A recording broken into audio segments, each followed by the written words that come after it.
Hello दोस्तों। आज हम लोग एक पेपर सॉल्यूशन करेंगे।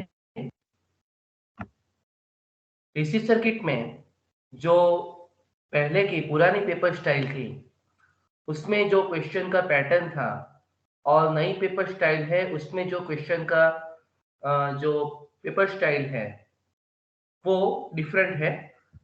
क्या चेंज है वो हम लोग देखेंगे। इसमें क्वेश्चन वन आएगा, आपको चार क्वेश्चन मिलेंगे ए बी सी डी।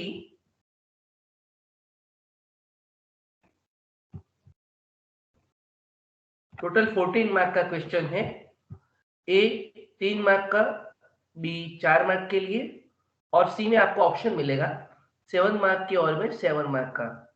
दोस्तों पुरानी पेपर स्टाइल थी, उसमें पूरे 70 मार्क्स के पेपर में मात्र और मात्र एक ही 7 मार्क का क्वेश्चन पूछते थे।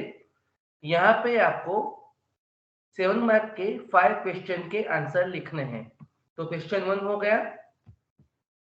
क्वेश्चन टू के लिए ए बी सी इस प्रकार 3 क्वेश्चन होंगे। 3 मार्क, 4 मार्क और 7 मार्क, और यही कॉपी इसके ऑप्शन में रहेगा। इसका मतलब है या तो आपको यहाँ के 3 लिखने हैं,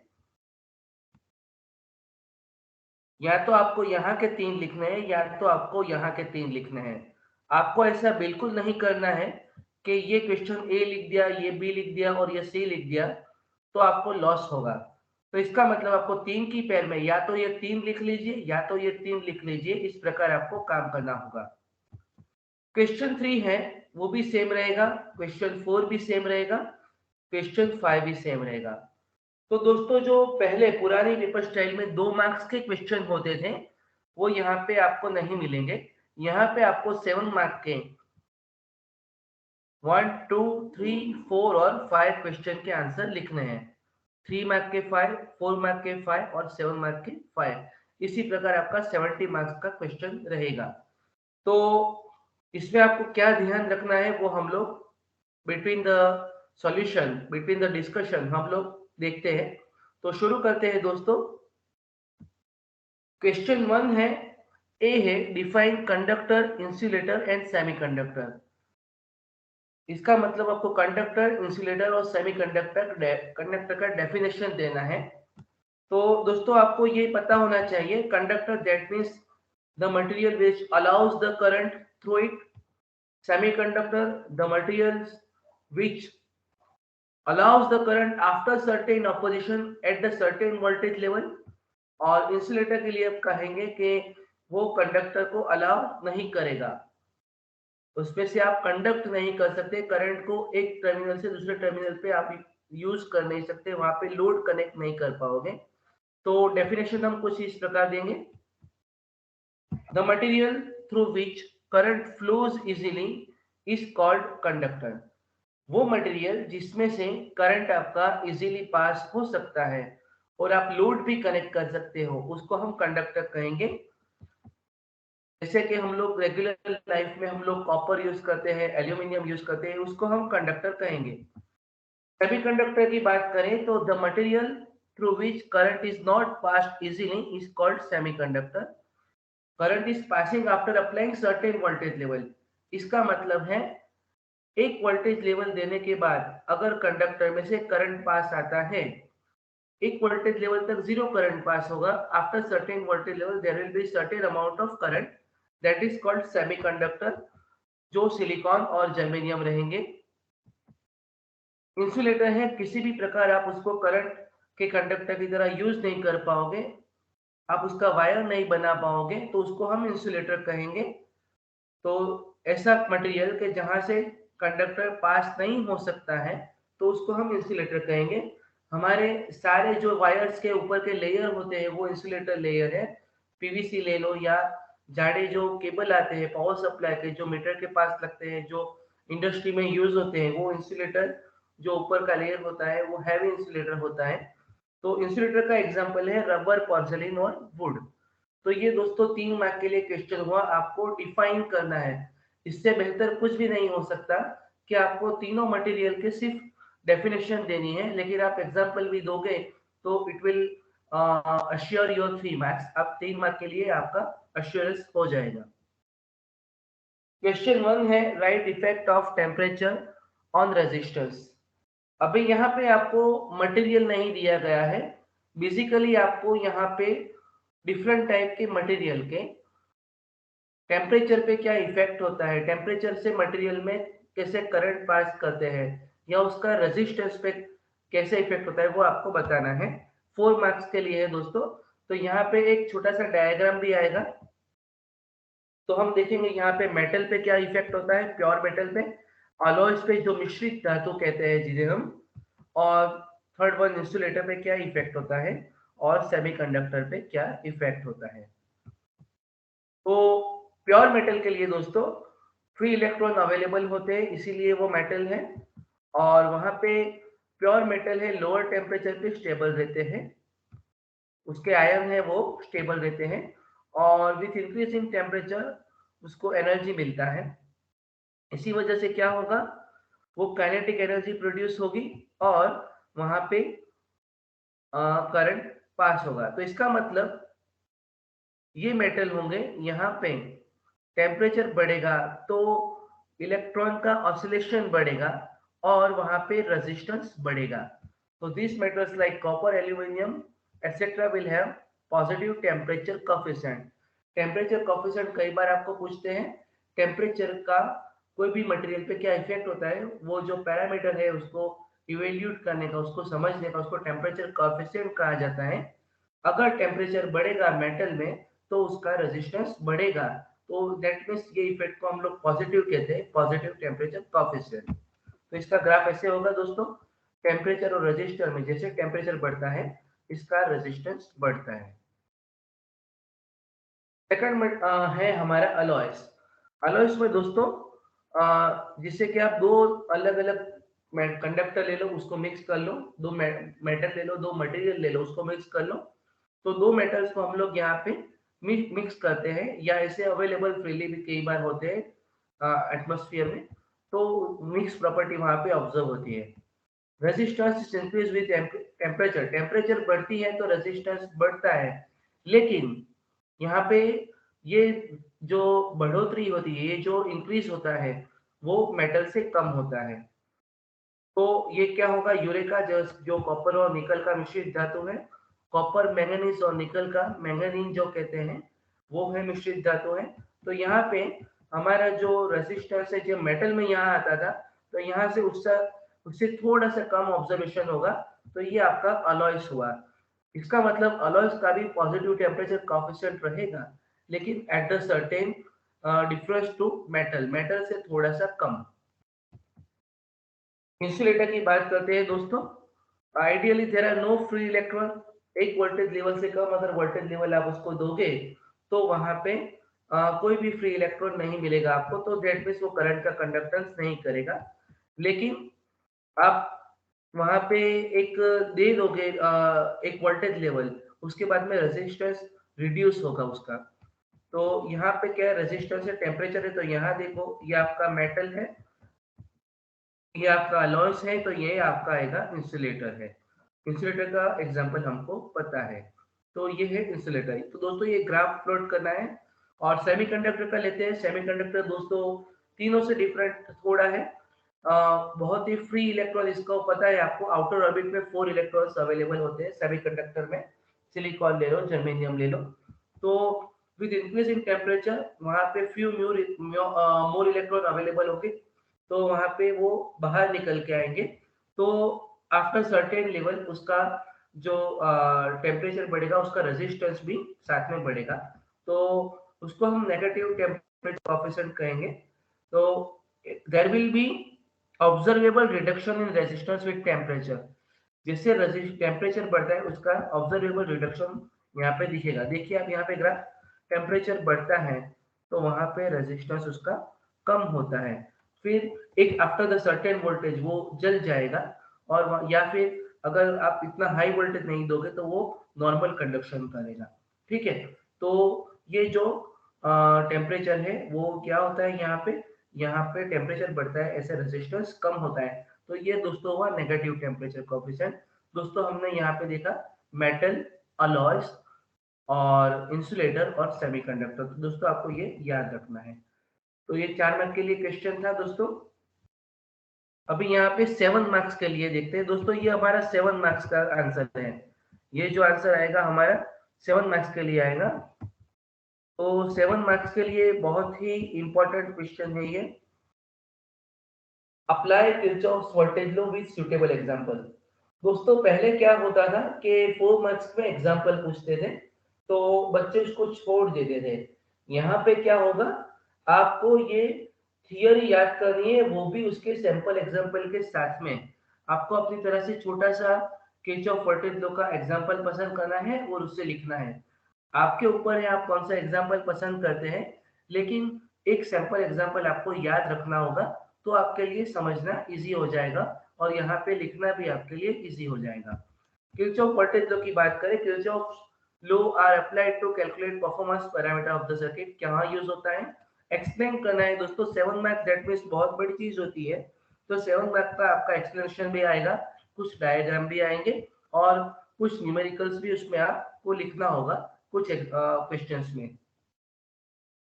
तो किरचॉफ्स वोल्टेज लॉ कहाँ यूज होता है, सर्किट के परफॉर्मेंस में यूज होता है। वो ऐसा कहता है sigma v is equal to 0। उसका मतलब ये आएगा, in any closed loop of the network the algebraic sum of voltage is 0। किसी भी क्लोज लूप में वोल्टेज का एल्जेब्रिक सम शून्य होता है। तो ये हो गया किरचॉफ लॉ वोल्टेज लॉ का स्टेटमेंट। तो अभी इसको समझाने के लिए आप एग्जाम्पल का यूज करोगे, पहले सैंपल सर्किट का यूज करेंगे। तो इसको कहेंगे आप, जो ये सिग्मा वोल्टेज ड्रॉप है is equal to sigma voltage rise. तो वो ड्रॉप कहाँ होता है दोस्तों, वोल्टेज ड्रॉप होता है रजिस्टर में। तो रजिस्टर अगर आएगा वहां पे वोल्टेज ड्रॉप होगा। कितना वोल्टेज ड्रॉप होगा उसका अगर सम लोगे तो बैटरी का वोल्टेज जितना या डीसी सप्लाई के वोल्टेज जितना रहेगा। तो ये आपका voltage range is equal to voltage drop, ये आपका प्राइम कंसेप्ट है किरचॉफ वोल्टेज लॉ के लिए। अब यहाँ पे देखिए, ये एक सैंपल डायग्राम लिया है जो आपको ऑलरेडी किरचॉफ वोल्टेज लॉ की वीडियो में मैंने बताया था, वही है। यहाँ पे 2 बैटरी और 2 रेजिस्टर है। तो E1 E2 हमारी बैटरी है, R1 R2 रेजिस्टर है और हम यहाँ से जर्नी कर रहे हैं। तो सिंपल आपको इसका इक्वेशन लिख के दिखाना है। तो प्लस से माइनस हुआ तो ये होगा, यहाँ से देखेंगे अब माइनस E1, ये प्लस से माइनस है, माइनस E1।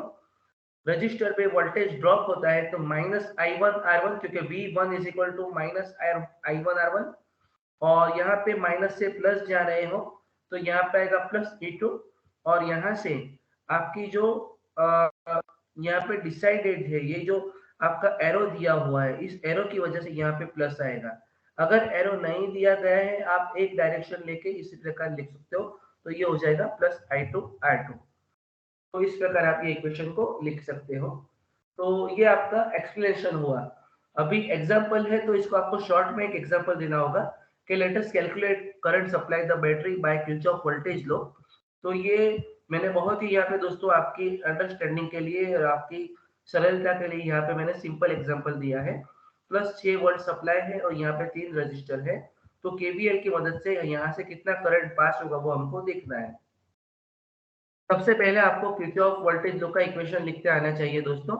तो 6 minus 10 I1 minus 8 I2 I1 minus 12 I1। देखिए यहाँ पे माइनस से प्लस होता है तो प्लस 6 हो गया। यहाँ पे अदर कोई मैंने साइन अज्यूम नहीं किया है तो minus 10 I1 minus 8 I1 minus 12 I1। 12 plus 8 20 plus 10 30 हो गया दोस्तों। 6 minus 30 I1, I1 is equal to, यहाँ से आप सिंपल इसको फॉर्म में रखोगे तो 6/10 होगा। तो ये होगा 0.2 एम्पियर। तो दोस्तों मैंने आपके लिए यहाँ पे सिंपल एग्जांपल रखा है। आपको इसी प्रकार सिंपल एग्जांपल याद रखना है। आज आपको अपने आप से बनाना है। आप एक रजिस्टर रखोगे तो भी चलेगा, जरूरी नहीं ये पूरा इक्वेशन या पूरा सेम एग्जांपल लो। आप उसको सिंपल फॉर्म में भी लिख सकते हो दोस्तों। तो ये आपका 7 मार्क्स के लिए किरचॉफ वोल्टेज लॉ हो गया। क्वेश्चन 1 का और है, ये भी दोस्तों 7 मार्क्स का हमारा क्वेश्चन है। ये भी हमारा 7 मार्क्स का क्वेश्चन है। तो आइए इसको 7 मार्क्स कर देते हैं। तो 7 मार्क्स का वैल्यू होता है दोस्तों, उसमें स्पेसिफिक आपसे एक्सपेक्टेशन होती है, आपको उसको बढ़िया तरह से लिखना है। Prove that R2 is equal to R1 in bracket 1 plus alpha 0 T2 minus T1। आपको ये इक्वेशन डिराइव करना है, ये बहुत ही इजी है। अगर आपको दोनों याद है, केवीएल याद है और ये इक्वेशन याद है, तो इसमें आपका कम समय जाएगा। ये 7 मार्क्स के लिए आपको ज्यादा इजी रहेगा। हमको इक्वेशन पता है, यहाँ पे आपको लिखना है कि वी आर नोइंग दैट, हमको पता है R1 is equal to R0 1 plus alpha 0 T1। इसी प्रकार अगर R2 है तो उसके लिए भी सेम इक्वेशन आएगा और यहाँ पे 2/1 रेशियो लेंगे, तो R2 by R1 is equal to this two parameters, और यहाँ पे सिंप्लीफिकेशन देंगे, R0 कैंसिल हो जाएगा। तो दोस्तों यहाँ पे जो डिनोमिनेटर में आपको यहाँ पे पैरामीटर जो दिख रहा है 1 प्लस अल्फा 0 T1, तो ये इसको हम सिंप्लीफिकेशन के लिए लिख सकते हैं। ये मैथ्स का रूल है, अगर इसका वैल्यू बहुत छोटा है अल्फा 0 का, तो 1 माइनस अल्फा 0 T1 लिख सकते हैं। ये आपका मैथ्स का सिंप्लीफिकेशन का थंब रूल है, आपको ये आना चाहिए। अगर यहाँ पे डिनोमिनेटर में 1 प्लस अल्फा 0 T1 है, तो यहाँ पे आप लिखोगे मल्टीप्लीकेशन में 1 माइनस अल्फा 0 T1। इसको सिंप्लीफाई करते हैं दोस्तों, तो माइनस अल्फा 0 T2 और अल्फा स्क्वायर T1 T2, ठीक है। तो ये हमने यहाँ पे सिंप्लीफाई कर दिया। तो अभी हम लोग इसको और आगे देखेंगे। यहाँ पे अल्फा 0 आपका कैंसिल हो जाएगा। क्यों कैंसिल होगा दोस्तों? क्योंकि ये जो कैंसिल होगा, क्योंकि अल्फा 0 का वैल्यू स्मॉल है। उसका अलग अलग मटेरियल के लिए 10⁻⁻4 10⁻⁻6 इस प्रकार रहेगा। अगर आप उसका स्क्वायर करोगे तो 10⁻12 हो जाएगा, तो बहुत छोटा वैल्यू हो जाएगा, इसीलिए हमने इसको कैंसिल कर दिया। तो इसको लिखेंगे R2 by R1 is equal to 1 plus alpha 0 T2 minus T1। इसका मतलब R2 is equal to R1 in bracket 1 plus alpha 0 in bracket T2 minus T1। तो दोस्तों ये 7 मार्क्स के लिए बहुत ही इजी क्वेश्चन है, आपको प्रूव करना है। आपको ऐसा नहीं बोला आप आगे के इक्वेशन डिराइव करो, लेकिन अगर 7 मार्क्स में लिखना है, आप इतना लिखोगे, you will get the marks. तो ये आपके लिए इजी रहेगा। अगर केवीएल में आपका आप लिखोगे, आपका समय ज्यादा जाएगा। तो 7 मार्क्स के जो आंसर हैं उसमें क्वेश्चन सिलेक्शन आपके लिए बहुत ही इंपॉर्टेंट है। तो आपको विथ ऑप्शन अगर आपने तैयार किया है क्वेश्चन पेपर, तो आप सिलेक्ट कर पाओगे, अदरवाइज आपको केवीएल लिखना पड़ेगा और आपका समय ज्यादा जाएगा। लेकिन अगर आप लिख सकते हैं, आपका राइटिंग स्पीड बेहतर है, तो आप केवीएल लिख सकते हो। अगर ये याद नहीं है तो, अगर ये याद है तो ये 7 मार्क्स के लिए बहुत ही बढ़िया क्वेश्चन है। क्वेश्चन 2 देखते हैं दोस्तों। ओपन सर्किट, शॉर्ट सर्किट और क्लोज सर्किट एक्सप्लेन करो। दोस्तों ये एक्चुअली अभी ऐसा है, इसमें आप डिटेल में लिखो तो ये 7 मार्क्स का हो जाएगा, और शॉर्ट में लिखो तो ये हो जाएगा आपके लिए 3 मार्क्स का। तो हमको यहाँ पे 3 मार्क्स को देख के आंसर लिखना है। तो क्लोज सर्किट देखते हैं। Close circuit with routine parameters, जो आपके रेगुलर पैरामीटर्स है, वोल्टेज करंट, अगर किसी सर्किट के रूटीन है और स्विच क्लोज है तो उसको हम क्लोज सर्किट कहेंगे। तो क्लोज पाथ ऑफ करंट रहेगा, वहां पे रेटेड करंट, रेटेड वोल्टेज होगा। तो ये आपकी क्लोज सर्किट का एग्जांपल है। ये आप कोई भी एक दो सर्किट ड्रॉ कर, तो जरूरी नहीं है यही सर्किट ड्रॉ करो, आपको अपने मन से कोई भी सर्किट ड्रॉ करनी हो वो आप ड्रॉ कर सकते हो। शर्त ये है कि वो क्लोज सर्किट होनी चाहिए। तो ये क्लोज सर्किट हो गया। ओपन सर्किट देखते हैं, तो वहां पे ओपन सर्किट वोल्टेज होगा, वहां पे कोई पैरामीटर डैमेज होता है या टेस्टिंग की वजह से हम लोग पैरामीटर हमारा जो एलिमेंट होता है वो ओपन हो जाता है, तो वहां पे जीरो करंट फ्लो होगा। जो पैरामीटर ओपन हो जाता है वहां पे जीरो करंट फ्लो होगा। तो डैमेज या टेस्ट प्रोसीजर की वजह से ये होता है।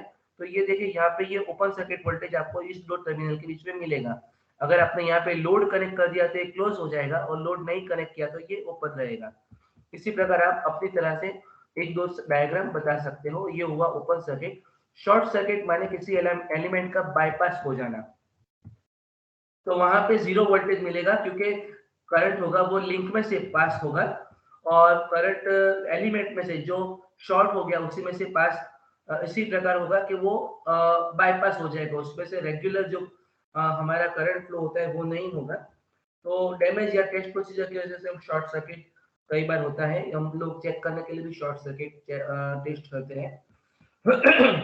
देखिए यहाँ पे मैंने यहाँ पे ये एलिमेंट शॉर्ट कर दिया। ये आइडियल करंट सोर्स का डायग्राम था, ये मैंने यहाँ पे इसके पैरेलल जो रेजिस्टर था वो मैंने शॉर्ट कर दिया, तो ये शॉर्ट है। और यहाँ पे देखिए मैंने R1 को शॉर्ट कर दिया, तो यहाँ पे full current, maximum current flow होगा। अब अपनी तरह से कोई भी डायग्राम ले सकते हैं। तो open circuit, close circuit, short circuit पूछना है तो 7 मार्क्स में भी पूछ सकते हैं। उसमें आपको नेटवर्क ड्रॉ करके, जैसे मैंने थियरी में एक्सप्लेन किया था, वो करना पड़ेगा, लेकिन वो बहुत बड़ा हो जाएगा। इस वजह से यहाँ पे 3 मार्क्स में आपको इतना लिखना है, इट विल बी इनफ। ये है कंपेयर सीरीज और पैरेलल। दोस्तों सीरीज पैरेलल कई बार 7 मार्क्स में भी पूछ सकते हैं। उसमें आपको ज्यादा डिटेलिंग देनी होगी, और यहाँ पे आपको दिया है 4 मार्क्स में, तो आपको 4 मार्क्स के अकॉर्डिंगली लिखना है। सीरीज कनेक्शन की दोस्तों हम बात करें और पैरेलल की बात करें, पहले दोनों का आपको बेसिक डायग्राम ड्रॉ करना है। ये सीरीज कनेक्शन है, ये पैरेलल कनेक्शन है, तो आपका कंसेप्ट क्लियर है वो एग्जामिनर को पता चल जाएगा। Regulator with fan, series circuit के एग्जांपल कौन से हैं? अगर फैन के साथ में रेगुलेटर यूज करते हो, protected device like fuse, fuse हम कभी भी आप पैरेलल में कनेक्ट नहीं कर पाते हो, फ्यूज हमेशा आपको ऑपरेशन के लिए सीरीज में कनेक्ट करना पड़ता है। और पैरेलल कनेक्शन की हम दोस्तों बात करें, तो आपका डोमेस्टिक जो घर का आपका वायरिंग है, इलेक्ट्रिफिकेशन है, वो आपका पैरेलल कनेक्शन है। और कमर्शियल वायरिंग, रूटीन हमारा कन्वेंशनल जो वायरिंग होता है वो पैरेलल कनेक्शन रहता है। और स्पेशल कुछ रहते हैं, जैसे कि आपका डेकोरेशन है, कई बार घर को सजाते हो आप, तो जो सीरीज होती है वो, उसको नाम ही सीरीज कहते हैं उसको, तो वो भी सीरीज सर्किट है। और फैन रेगुलेटर या प्रोटेक्टेड डिवाइस आप सर्किट में लगाओगे, वो सीरीज में लगाओगे। आपकी स्विच भी अप्लायंस के साथ में सीरीज कनेक्शन है, तो ये आपको लिखना है दोस्तों। दूसरे पॉइंट्स लिखेंगे, current flow etch register is same, series का प्रॉपर्टी है हर एलिमेंट में से, हर रजिस्टर में से करंट सेम होगा। पैरेलल में हर एलिमेंट में वोल्टेज सेम रहेगा, हर एलिमेंट के अक्रॉस वोल्टेज सेम रहेगा। सीरीज में आएगा वोल्टेज एडिटिव होगा, जैसे 3 एलिमेंट है तो V1 plus V2 plus V3 is equal to V हो जाएगा। और इसी प्रकार पैरेलल में करंट सेम रहेगा, इसका मतलब करंट का एडिशन टोटल रहेगा। I is equal to I1 plus I2 plus I3, current additive रहेगा। सीरीज सर्किट के लिए इक्विवेलेंट का फॉर्मूला लिख दो, R equivalent equal to R1 plus R2 plus R3 up to Rn। और पैरेलल के लिए 1 by R equivalent is equal to 1 upon R1 plus 1 upon R2 up to 1 upon Rn। और power दोनों में additive है। तो दोस्तों कंपेयर कर दिया आपने, आपने क्या किया, दोनों के डायग्राम ड्रॉ कर दिए, दोनों की एप्लीकेशन लिख दी, दोनों की प्रॉपर्टी लिख दी। 4 मार्क के लिए ये इनफ आपको रहेगा।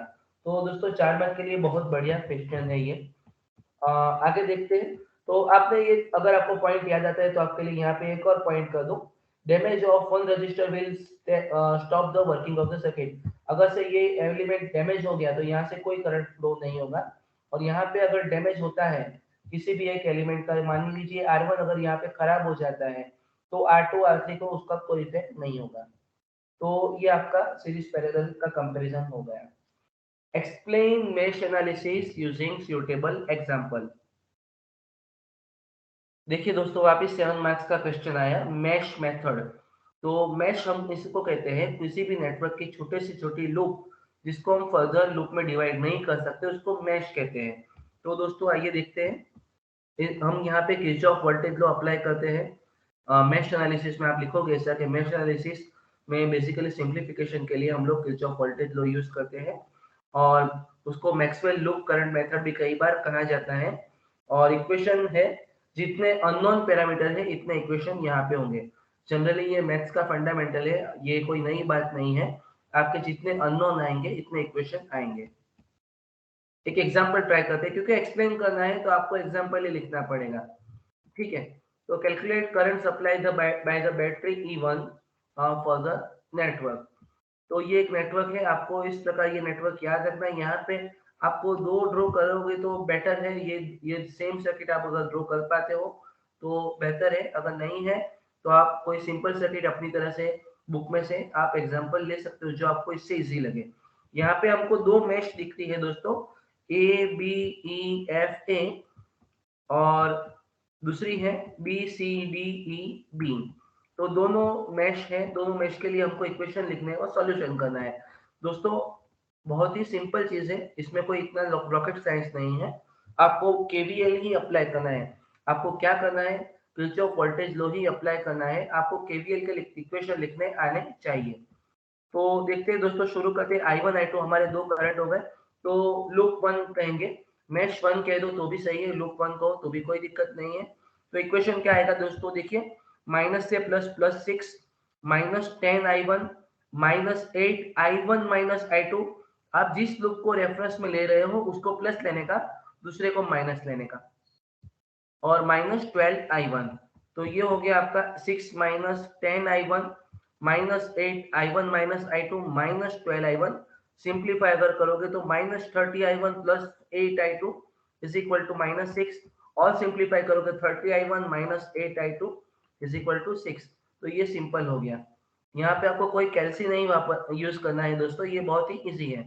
तो लूप 1 के लिए आपने लिखा, इसी प्रकार आप लूप 2 के लिए लिखोगे। तो लूप 2 के लिए लिखते हैं दोस्तों, देखिए यहाँ पे मैं पहले ये समझा देता हूँ। यहाँ पे प्लस से माइनस पे जा रहे हैं आप, जर्नी डायरेक्शन इस तरफ है। तो -3 -5I2 -7I2 -4I2 और -8I2 -I1 हो जाएगा। देखिए -3 -3 -5I2 -7I2 -4I2 -8, रेफरेंस आपका क्या है, I2 है यहाँ पे, तो I2 -I1 हो जाएगा। तो सिंप्लीफाई करोगे तो ये आएगा 8I1 -24I2 is equal to 3। तो इक्वेशन 2। अभी आपको दो इक्वेशन मिल गए। आपका क्वेश्चन था calculate current supplied by battery 1 E1, तो आपको I1 ढूंढना है। यहाँ पे आप देखो ये 8 है, ये 24 है। तो सिंप्लीफिकेशन के लिए हम लोग पहले 10th में करते थे, यहाँ पे इसको 3 से मल्टीप्लाई करना है। इक्वेशन 1 को 3 से मल्टीप्लाई करेंगे तो हमको मिलेगा 90I1 minus 24I2 is equal to 18। तो हमारे पास अब दो इक्वेशन हो गए। सिंप्लीफाई करेंगे दोस्तों, तो आपको पता है यहाँ पे माइनस करते हैं, यहाँ पे प्लस करते हैं, यहाँ पे माइनस करते हैं, तो माइनस प्लस माइनस हो गया, और ये आपका हो गया कैंसल। तो 90 माइनस 8 होगा 82 इज इक्वल टू 15, 18 माइनस 3। तो I1 is equal to 15 bye 82। तो ये आप कैलसी से ला सकोगे, साइंटिफिक कैलसी आप एग्जाम में आपको अलाउ है। I1 is equal to 0.183 ampere. तो दोस्तों ये जो आप देख रहे हो ये आपके लिए बहुत ही इंपॉर्टेंट है। तो आपने क्या किया, किरचॉफ वोल्टेज लो आपने समझा या एक्सप्लेन किया। मैश एनालिसिस में क्या होता है, किसी भी एक मैश को आप सिलेक्ट करते हो, वो आपने थियरी में 2-4 लाइन लिखी और फिर डायरेक्ट आप आ गए एग्जाम्पल पे। बेसिकली यहाँ पे एग्जाम्पल का वेटेज 4 मार्क्स रहेगा और थियरी का वेटेज 3 मार्क्स रहेगा, तो आपको दोनों साथ में करना रहेगा। तो current supply by the battery E1 is equal to 0.183 होगा। तो आगे बढ़ते हैं दोस्तों। अभी आपने क्वेश्चन 2 जैसा एबीसी किया, यहाँ पे आपको क्वेश्चन 2 एबीसी फिर है, इसी प्रकार क्वेश्चन 3, इसी प्रकार क्वेश्चन 4 और इसी प्रकार क्वेश्चन 5। तो ये आपका होगा क्वेश्चन 2 देखेंगे। Define ideal current source and ideal voltage source with its graph. दोस्तों ये क्या है, किसी भी आइडियल की जब बात आए तो वहां पे एक्चुअल वोल्टेज ड्रॉप नहीं होता। वहां पे जितना करंट मिलता है इतना करंट लोड पे आपको जाता है। सोर्स में जितना है इतना लोड पे, जैसे कि आपने 70 मार्क्स का पेपर लिखा तो आपको 70 आएंगे, ऐसा तो कभी नहीं होता। वोल्टेज ड्रॉप होता है, कई आपकी गलतियां हैं उसकी वजह से आपके मार्क्स कट हो जाते हैं। तो वो आइडियल कंडीशन है 70 आउट ऑफ 70। इसका मतलब 5 वोल्ट दे रहा हूं तो लोड पे 5 वोल्ट मिलना, वो आइडियल कंडीशन है, हर बार ऐसा नहीं होता। तो दोनों है, 3 मार्क्स में ज्यादा है दोस्तों, फिर भी हम लोग कर सकते हैं। Ideal current source which supply constant current irrespective of voltage और load at all the time. इसका मतलब लोड की कंडीशन परिस्थिति के को इग्नोर करके, परिस्थिति के अनुरूप नहीं, परिस्थिति से फ्रीडम, परिस्थिति से फ्री कहेंगे आप, परिस्थिति पर आधारित नहीं है। आइडियल करंट सोर्स में जो करंट फ्लो होता है वो आपकी लोड की परिस्थिति या लोड के वोल्टेज पे आधार नहीं रखता, वो कंटिन्यूसली जो उसका रेटिंग है उसके अनुसार आपको करंट देगा। तो उसका इंटरनल रेजिस्टेंस इनफाइनाइट होगा जो पैरेलल में हम लोग कनेक्ट करते हैं। ये आइडियल करंट सोर्स का डायग्राम है। दोस्तों इसका 1.5 मार्क्स है। सिंपल 2 लाइन लिख के एक डायग्राम ड्रॉ करके एक ग्राफ प्लॉट करना है। ये करंट सोर्स के लिए देखिए, यहाँ पे करंट सोर्स है, पैरेलल में ये शंट रेजिस्टेंस कहते हैं जो इनफाइनाइट आइडियली होता है। प्रैक्टिकली आपको पता है इनफाइनाइट रेजिस्टेंस हम नहीं लेंगे, और यहाँ पे आपको लोड यहाँ पे कनेक्ट करते हो। तो इसका ग्राफ दोस्तों देख लेते हैं। जैसे इसका आइडियल करंट ये है तो ये आइडियल हो गया, और प्रैक्टिकली हम यहाँ पे वोल्टेज ड्रॉप होगा, ये जो वोल्टेज ड्रॉप है ये basically I into R H I into R, जो इसका इंटरनल रेजिस्टेंस है उसकी वजह से ड्रॉप होता है वो है। वोल्टेज सोर्स का भी सेम ही आएगा। आइडियल वोल्टेज सोर्स उसे कहेंगे जो इरिस्पेक्टिव ऑफ लोड आपका कंटिन्यूअस वोल्टेज देता है, वहां पे इंटरनल रेजिस्टेंस जीरो होना चाहिए, लेकिन आपको पता है आइडियली जीरो होगा, प्रैक्टिकली जीरो नहीं होगा। तो ये जो आर एस ई है, देखिए आइडियल करंट सोर्स में आपको पैरेलल में इंटरनल रेजिस्टेंस दिया था और आइडियल वोल्टेज सोर्स में यहाँ पे सीरीज में दिया है, तो ये आइडियली जीरो होना चाहिए। तो आपका जो वोल्टेज ड्रॉप है यहाँ पे आइडियल में जीरो रहता है और प्रैक्टिकली आपको कुछ वोल्टेज देते हो वहां से उससे कम मिलेगा। तो दोस्तों 3 मार्क्स के लिए वैसे तो आप लिख सकते हो, अगर आपको याद है तो ये आपका 5 मिनट का आंसर है, आप लिख पाओगे। Discuss connection of resistance in series. अभी देखिए दोस्तों, यहाँ पे आपको बेसिकली पूछा है सीरीज कनेक्शन के लिए इक्विवेलेंट रेजिस्टेंस ढूंढिए। आपको प्रश्न को समझना भी आना चाहिए। अभी देखिए वेटेज बढ़ गया, आगे सीरीज पैरेलल में ऑप्शन में क्या था, ऑप्शन में था आपका सीरीज पैरेलल का कंपैरिजन, और यहाँ पे सिर्फ रेजिस्टेंस में आपका डेरिवेशन करना है कि सीरीज कनेक्शन समझाना है आपको 4 मार्क के लिए। तो देखते हैं two or more elements are connected one after another in a chain manner across the supply is called series connection। अगर आप एलिमेंट्स को, दो से ज्यादा एलिमेंट को एक के बाद एक कनेक्ट करते हो चेन मैनर में, तो उसको हम सीरीज कनेक्शन कहते हैं। इस कनेक्शन में करंट सेम रहेगा हमको पता है, और total resistance will be sum of individual resistance in each element. तो ये हो गया आपका सीरीज कनेक्शन, एक के बाद एक आप एक का स्टार्टिंग दूसरे का एंड इसी प्रकार अगर कनेक्ट करते हो तो वो सीरीज कनेक्शन हुआ, और ये सीरीज कनेक्शन में करंट सेम फ्लो होता है और टोटल रेजिस्टेंस इंडिविजुअल रेजिस्टेंस का ड्रॉप होता है। तो आपको इक्विवेलेंट यहाँ पे डिराइव करना होगा इक्वेशन। 3 मान लीजिए आपने कनेक्ट किए तो तीनों का voltage drop V1 V2 V3 मान लीजिए। 3 रेजिस्टेंस है यहाँ पे, मान लीजिए आपने R1 R2 R3 कनेक्ट किए हैं।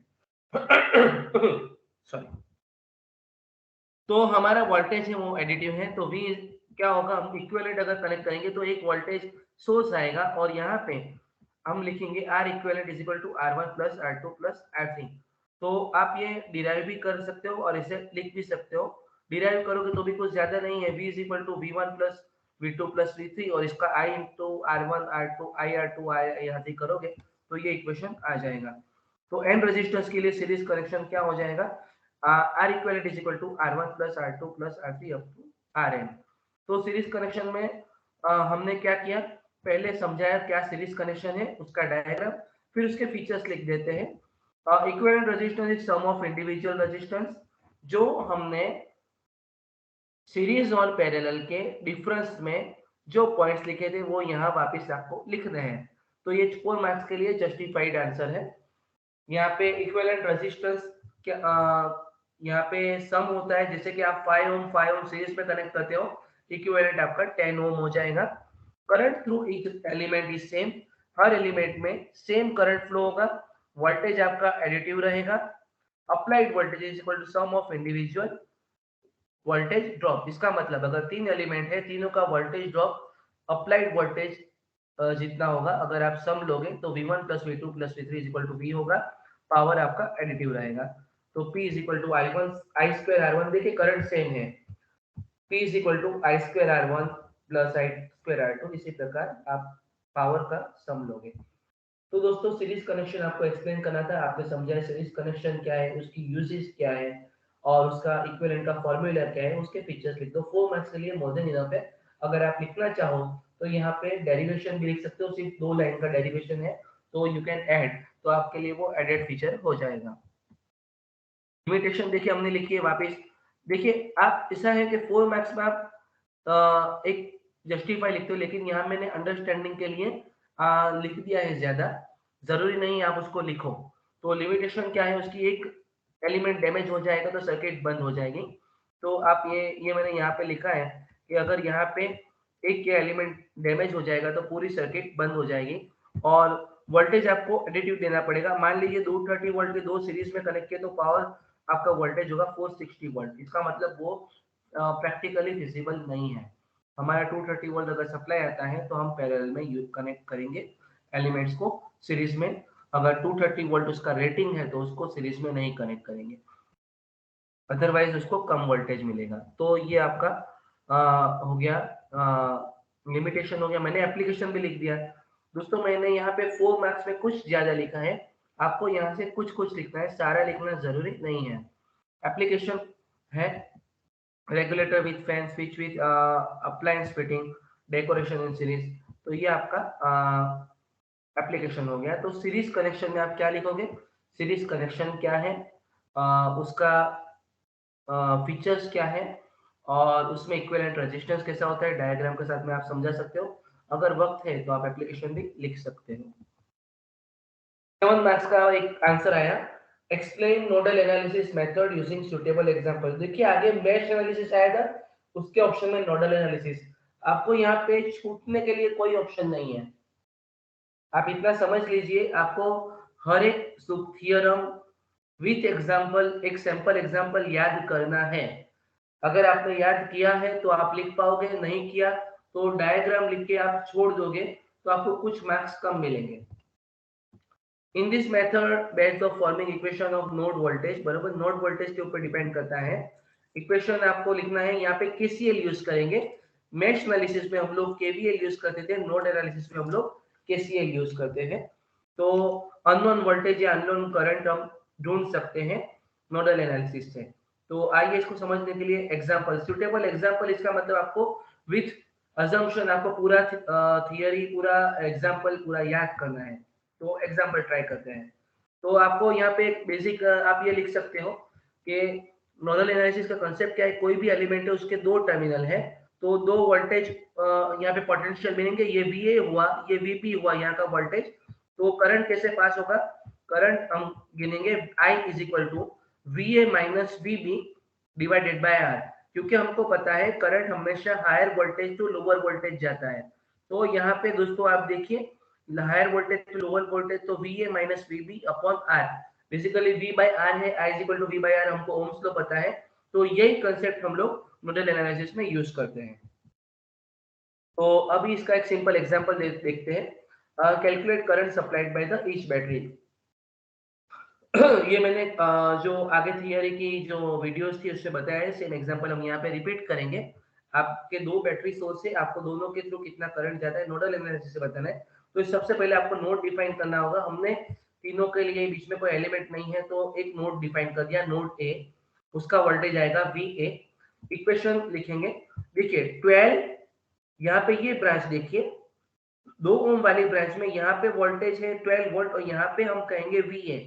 तो ये क्या होगा, बेसिकली यहाँ एक करंट आएगा, यहाँ एक करंट आएगा, मान लीजिए यहाँ एक करंट आएगा, तो I1 plus I2 plus I3 is equal to 0 होना चाहिए, आइडियली वो होना चाहिए। तो इसी प्रकार हम I1 की बजाय क्या लिखेंगे, 12 minus V A divided by 2 plus 10 minus V A divided by 1 plus यहाँ पे तो कोई बैटरी सोर्स नहीं है तो 0 minus V A divided bye 10। हर एक ब्रांच के लिए दो एंड टर्मिनल के वोल्टेज का डिफरेंस लिया, डिवीजन में हमने रेजिस्टेंस रख दिया।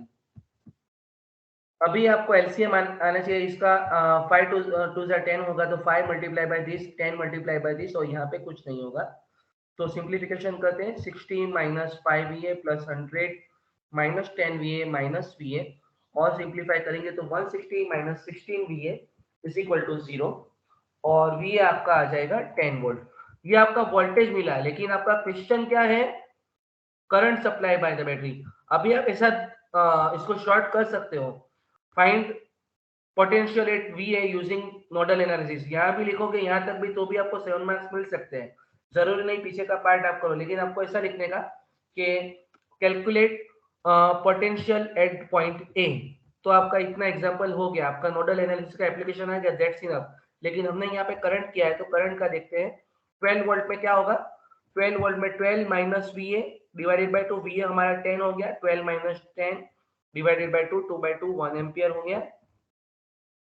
Current supply by 10 volt battery. अब 10 वोल्ट लिखते हैं कि यहाँ पे 10 है और वी ए हमारा 10 है, तो 10 माइनस 10 बाय 1 तो वो 0 हो जाएगा। इसका मतलब यहाँ से ये बैटरी में से कोई भी करंट फ्लो नहीं होगा। तो ये आपका हुआ नोडल एनालिसिस का एप्लीकेशन 7 मार्क्स के लिए। क्वेश्चन 1 दोस्तों हमने खत्म किया, क्वेश्चन 2 खत्म किया। आगे हम देखते हैं क्वेश्चन 3।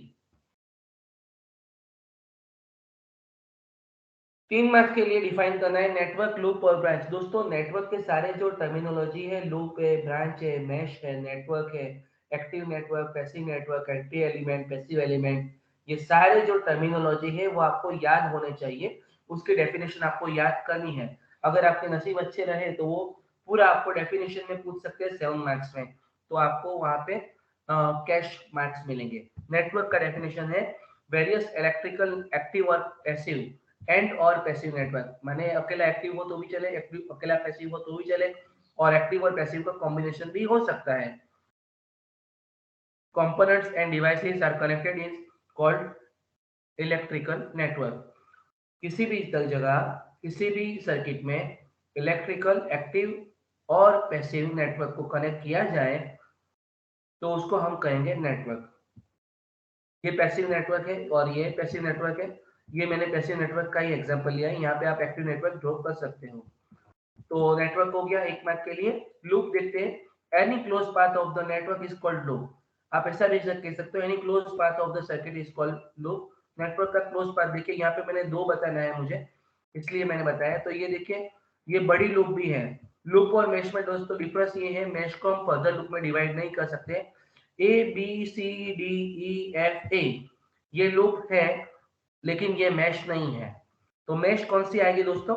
मैश आएगी A B E F A, ये मैश है, इसको हम फर्दर लूप में डिवाइड नहीं कर पाएंगे। और B C D E B, इसको हम फर्दर लूप में डिवाइड नहीं कर पाएंगे। लेकिन यहाँ पे हमने ऐसा बोला, any close path of the network is called loop. तो ये तीनों लूप है दोस्तों, आपको ये याद रखना है। और थर्ड है ब्रांच। पार्ट और section of the network containing one और more element is called branch.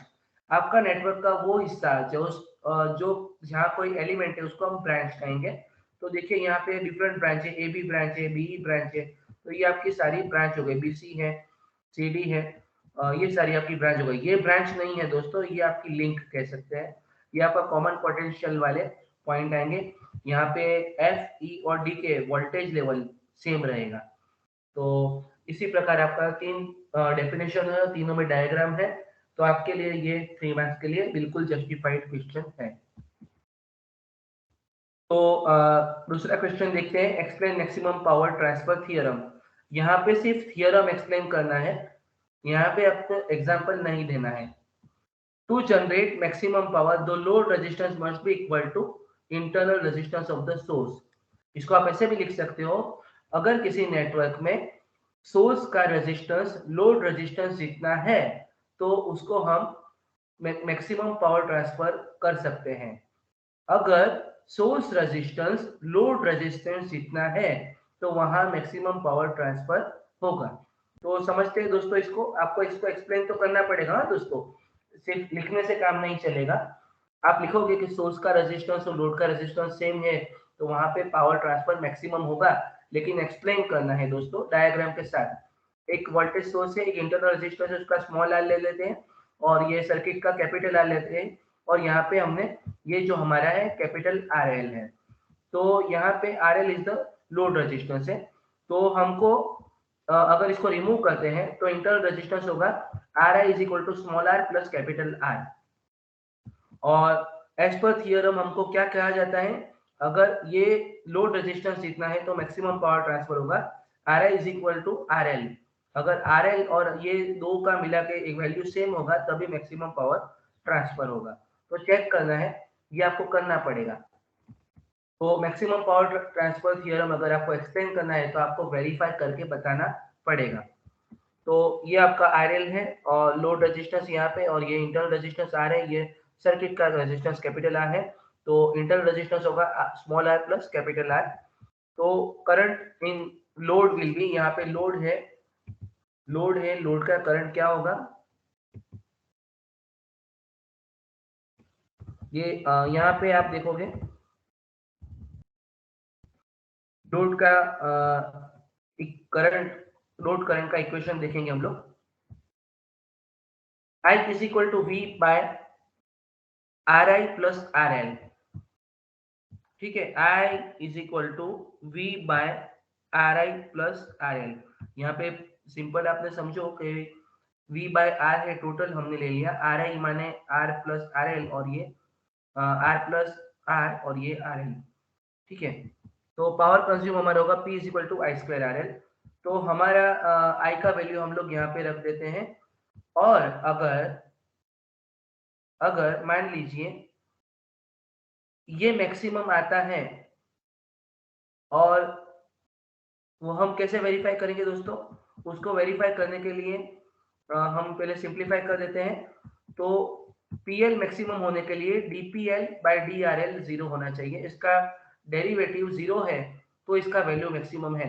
तो हम लोग दोस्तों क्या करेंगे, इसका डेरिवेशन जीरो लाएंगे और उसके जो इक्वेशन है वो वहां से हम लोग R I is equal to R L derive करेंगे। तो इसका डेरिवेशन लेते हैं। आपका यहाँ पे V square R L divided by R I plus R L है, इसका डेरिवेशन लेते हैं। तो इसका डेरिवेशन इस प्रकार आएगा, वी स्क्वायर ये डिवीजन में हो जाएगा R I plus R L square. हम लोग गुजराती में उसको ऐसा बोलते थे, छेदમાં છેદનો સ્ક્વેર, છેદ એમ નું એમ અંશનું વિકલન માઇનસ અંશ એમ નું એમ છેદનું विकलन। हम लोग गुजराती में इसको ऐसे याद करते थे। जो आपका डिनोमिनेटर है उसका स्क्वायर आ जाएगा R I plus R L square, ये ऐसे ही रहेगा, R I plus R L minus R L ऐसे रहेगा, और यहाँ पे two R L plus two R L हो जाएगा, ठीक है। वी स्क्वायर हमने कॉमन निकाल लिया, आप देख सकते हैं दोस्तों। तो आगे बढ़ते हैं, इसको हम जीरो होना चाहिए, आइडियली पावर मैक्सिमम है तो ये जीरो होना चाहिए। तो जीरो है, अभी ये तो सामने जाएगा तो निकल जाएगा, वी स्क्वायर जीरो हो नहीं सकता। तो इसका मतलब ये जो टर्म है ये टर्म आपका जीरो होना चाहिए। देखते हैं, तो ये टर्म को हम सिंप्लीफाई करते हैं। यहाँ पे ए प्लस बी स्क्वायर हमने अप्लाई किया, A square plus two A B plus B square, और ये हो गया, और two R I R L हो गया, two R I R L हो गया, यहाँ पे R L square to R L square, तो ये हो गया आर एल स्क्वायर, तो R I is equal to R L. दोस्तों आपको क्या करना है, आपको पावर का इक्वेशन लिखना है, पावर का इक्वेशन लिख के उसका डेरिवेटिव करना है, और आपको ये डिराइव करना है।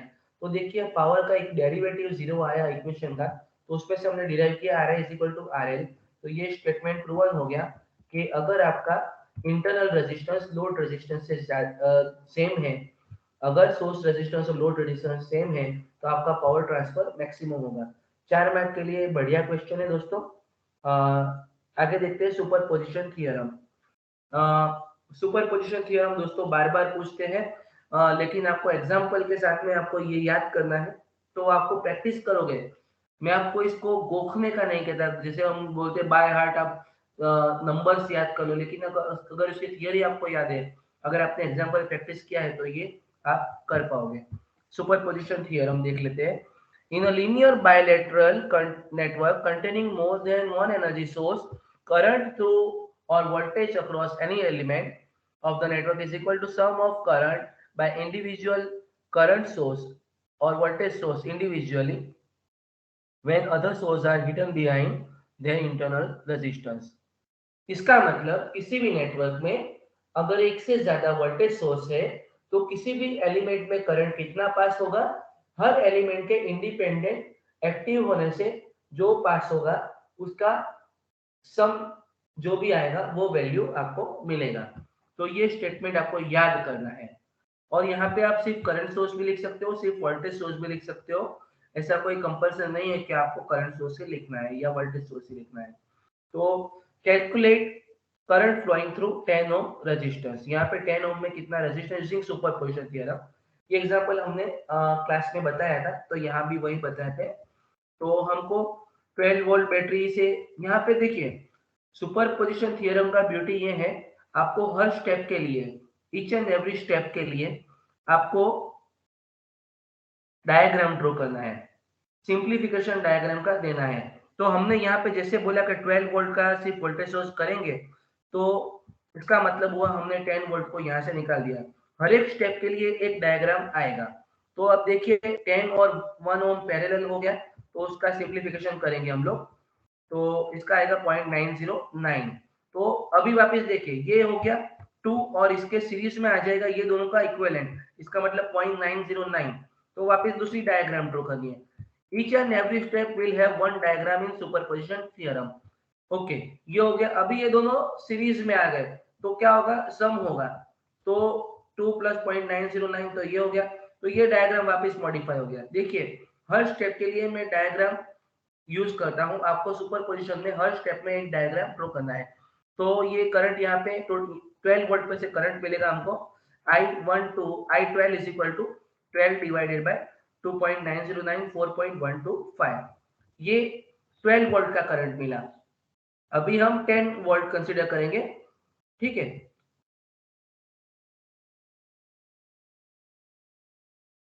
यहाँ पे दोस्तों हमने ये सर्च कर लिया, तो ये देखते हैं अभी यहाँ से कितना करंट फ्लो होगा वो देखते हैं।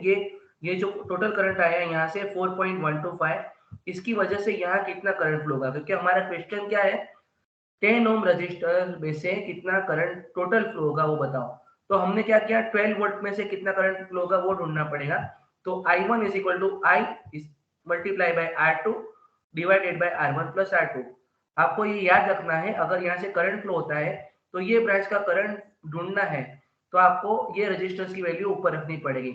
अगर ये मान लीजिए ये R1 है और ये R2 है, तो I R2 डिवाइडेड बाय दोनों का सम। तो यहाँ पे हो जाएगा I multiply bye 1 divided by 10 plus 1। आपका I है 4.125, तो आपका आंसर आएगा 0.375 फ्रॉम A टू B। इसका मतलब यहाँ A से B में जाएगा 0.375 एम्पियर। किसकी वजह से, 12 वोल्ट की वजह से। ये आधा एग्जांपल हुआ दोस्तों। अब आपको सेम 10 वोल्ट के लिए करना है। अब हम 10 वोल्ट का वोल्टेज सोर्स कंसीडर करेंगे, 12 वोल्ट को हाइड कर देंगे।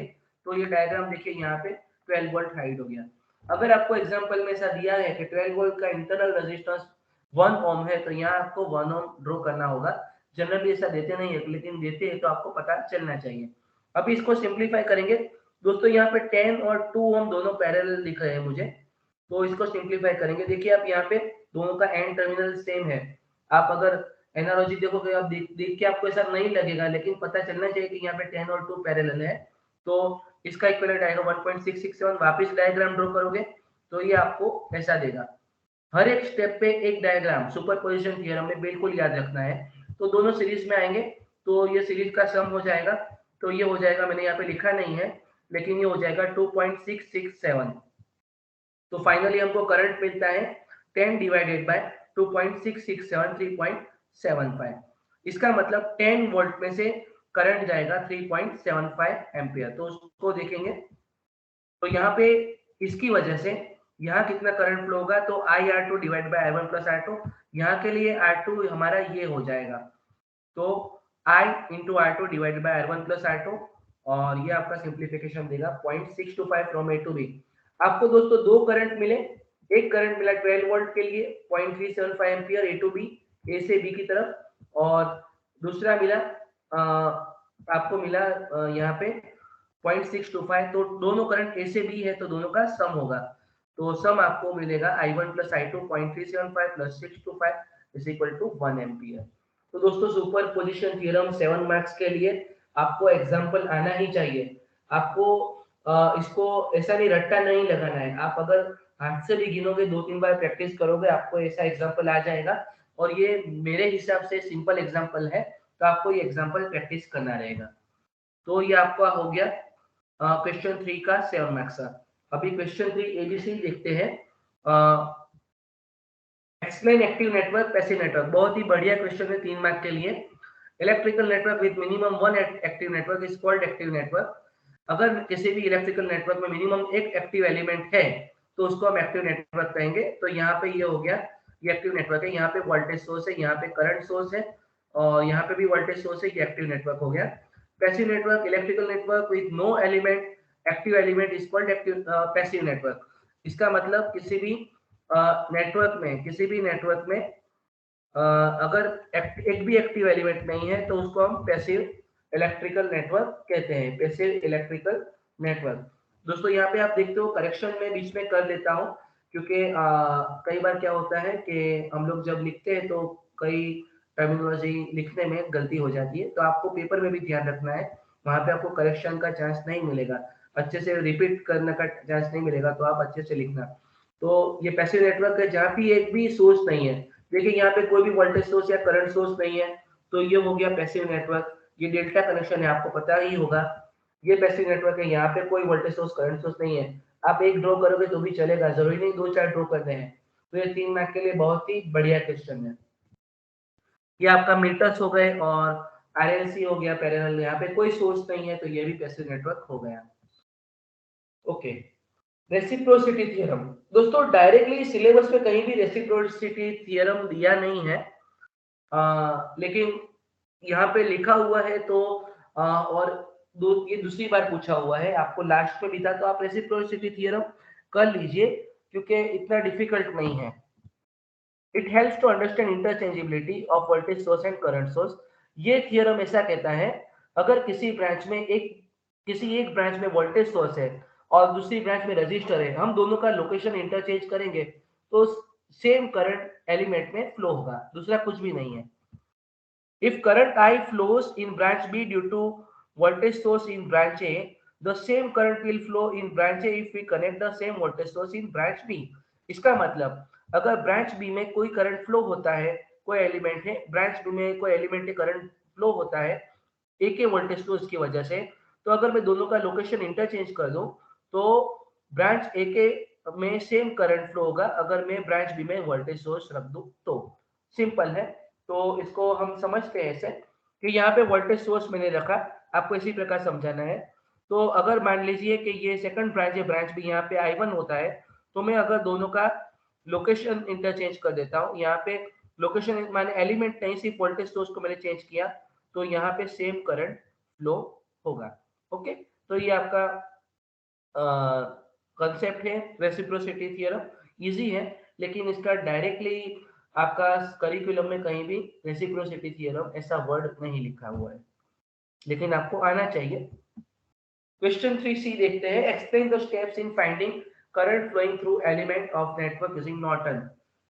सारे थियरम दोस्तों, सभी थियरम आपको आने चाहिए विद सैंपल एग्जांपल। मैं आपको बार बार कह रहा हूं और मैंने वीडियो भी सारी इसी प्रकार बनाई है, आपको थियरी और उसका सैंपल एग्जांपल बनाकर ही प्रैक्टिस करनी है, तो आपका कंसेप्ट भी क्लियर होगा, आप उसको अच्छी तरह से समझ पाओगे, और अगर आपको कोई एग्जांपल पूछता है तो आपके लिए इजी हो जाएगा। यहाँ पे हमको नॉर्टन थियरम कहना है, नॉर्टन है, और यहाँ पे लिखा है explain the steps for finding current flowing through element of the network using Norton. तो एक्सप्लेन स्टेप है, इसका मतलब आपको कहीं ना कहीं आपको ऐसा कहा गया है कि आप एग्जांपल गिन लो।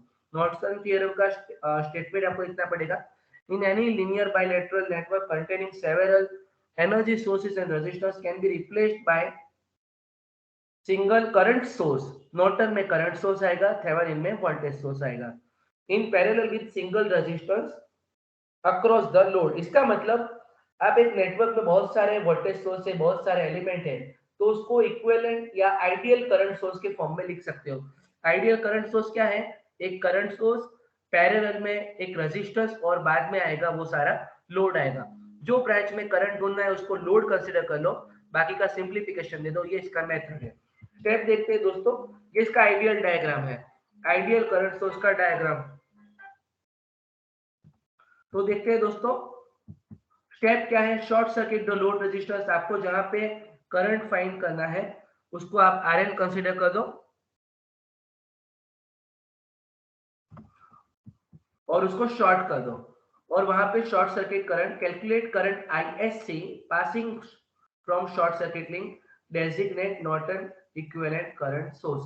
जो आईएससी का जो वो करंट का वैल्यू आएगा उसको आप नॉर्टन करंट सोर्स दे दो, और calculate equivalent resistance of the network with the open circuit called RSH. तो इसका मतलब आपको ये करना है, आप ये सिंपल समझो कि आपको पहले आरएल शॉर्ट कर देना है, ठीक है, वहां से जो करंट पास होता है उसको आईएससी नॉर्टन इक्विवेलेंट करंट देना है, और फिर उसको निकल के सारे नेटवर्क को इक्विवेलेंट आर में कन्वर्ट करो, लोड रेजिस्टेंस निकाल दीजिए और करंट सोर्स निकाल दीजिए, वोल्टेज सोर्स निकाल दीजिए, तो आपको जो भी मिले उसका इक्विवेलेंट रेजिस्टेंस लीजिए, वो आपका इंटरनल रेजिस्टेंस आएगा, और उसको आइडियल करंट सोर्स के फॉर्म में ला दीजिए। तो ये आपको समझना पड़ेगा एक एग्जाम्पल की मदद से। ठीक है, तो हम एग्जाम्पल लेते हैं। तो ये एग्जांपल देखिए, मैं बार बार यही एग्जांपल ले रहा हूँ। तो आपको क्या होगा, आप एक अपने हाथ से भी एक बार ये लिख के इसको सारे थ्योरम से सॉल्व कर दीजिए, तो आपके लिए इजी हो जाएगा। क्या ढूंढना है आपको? 10 ओम के लिए आपको करंट ढूंढना है। तो देखिए 10 ओम के लिए अगर करंट आपको यहाँ पे ढूंढना है, तो स्टेप 1 आपका क्या कहता है? लोड रेजिस्टेंस को शॉर्ट कर दीजिए। अभी आपको थ्योरम पता चलेगा, जो आगे आपने नहीं देखा, आपको पता नहीं चला, ये यहाँ पे पता चलेगा। ये इसको मैंने शॉर्ट कर दिया, तो ये शॉर्ट कर देंगे, तो ये शॉर्ट हो गया, ये निकल गया। तो यहाँ पे हमको करंट ढूंढना है। तो 12 वोल्ट में से करंट जाएगा, कितना जाएगा? 12/2 इज इक्वल टू 6 एम्पियर जाएगा। और 10 में से जाएगा 10/2 is equal to 10/1 is equal to 10 ampere. यहाँ पे 2 लिखा है बट इट इज 1 एम्पियर।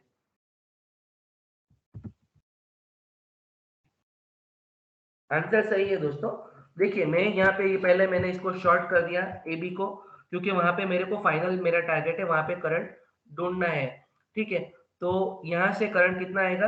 12/2 तो 6 एम्पियर। यहाँ पे 10/1 इज इक्वल टू 10 एम्पियर, दोनों ए से बी।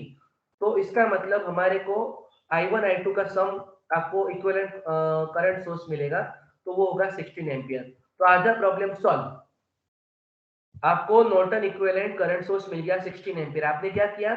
जिस एलिमेंट में करंट ढूंढना है उसको शॉर्ट कर दिया, और वहां हर वोल्टेज सोर्स से की वजह से कितना करंट फ्लो होगा वो आपने ढूंढ लिया। नॉर्टन इक्विवेलेंट करंट सोर्स मिल गया। अभी हम क्या करेंगे, सारे वोल्टेज सोर्स शॉर्ट कर देंगे और हम इक्विवेलेंट रेजिस्टेंस देखेंगे। तो इसका मतलब अगर ये शॉर्ट कर दिया, ये शॉर्ट कर दिया, तो 2 ओम और 1 ओम पैरेलल है, तो आपका आंसर आएगा 0.667 ओम। तो ये आपका नॉर्टन इक्विवेलेंट रेजिस्टेंस हो गया दोस्तों। तो आपका नॉर्टन इक्विवेलेंट रेजिस्टेंस प्रकार देखिए, मैंने यहाँ पे दूसरे ये थर्ड स्टेप में क्या बोला कि आप वोल्टेज सोर्स को शॉर्ट कर दीजिए और बाकी बचे एलिमेंट्स का रेजिस्टेंस इक्विवेलेंट रेजिस्टेंस फाइंड कीजिए। पैरेलल है तो 0.667। तो नॉर्टन करंट हो गया और नॉर्टन रेजिस्टेंस हो गया, शंट रेजिस्टेंस जिसे हम कहेंगे 0.667। तो अब आपको आपको और आपका लोड रेजिस्टेंस भी आपको फिक्स है 10 ओम है, तो अब इजी हो गया आपके लिए। देखिए, तो अब तो आपको सिंपल 10 ओम में से करंट कितना पास होता है वही ढूंढना है। I is equal to IL load current into RN divided by RN plus RL। तो टोटल करंट आपका कितना है? नॉर्टन करंट यहाँ पे जो ये IL है, ये IL आपका 16 है। ये एक्चुअली यहाँ पे जो मैंने IL लिखा है, ये IL आपका नॉर्टन है। ठीक है, ये आपका नॉर्टन है। तो ये नॉर्टन देखेंगे, यहाँ पे अगर मैंने आगे भी बताया कि दो पैरेलल ब्रांच है, तो IR2 multiply by divided by R1 plus R2 होगा। Total current I divided by R2 R1 plus R2। हमको ढूंढना है RL में से कितना करंट पास होता है, इस वजह से ये इक्वेशन लिखा है। तो 16 मल्टीप्लाई बाय दिस, और ये हो गया आपका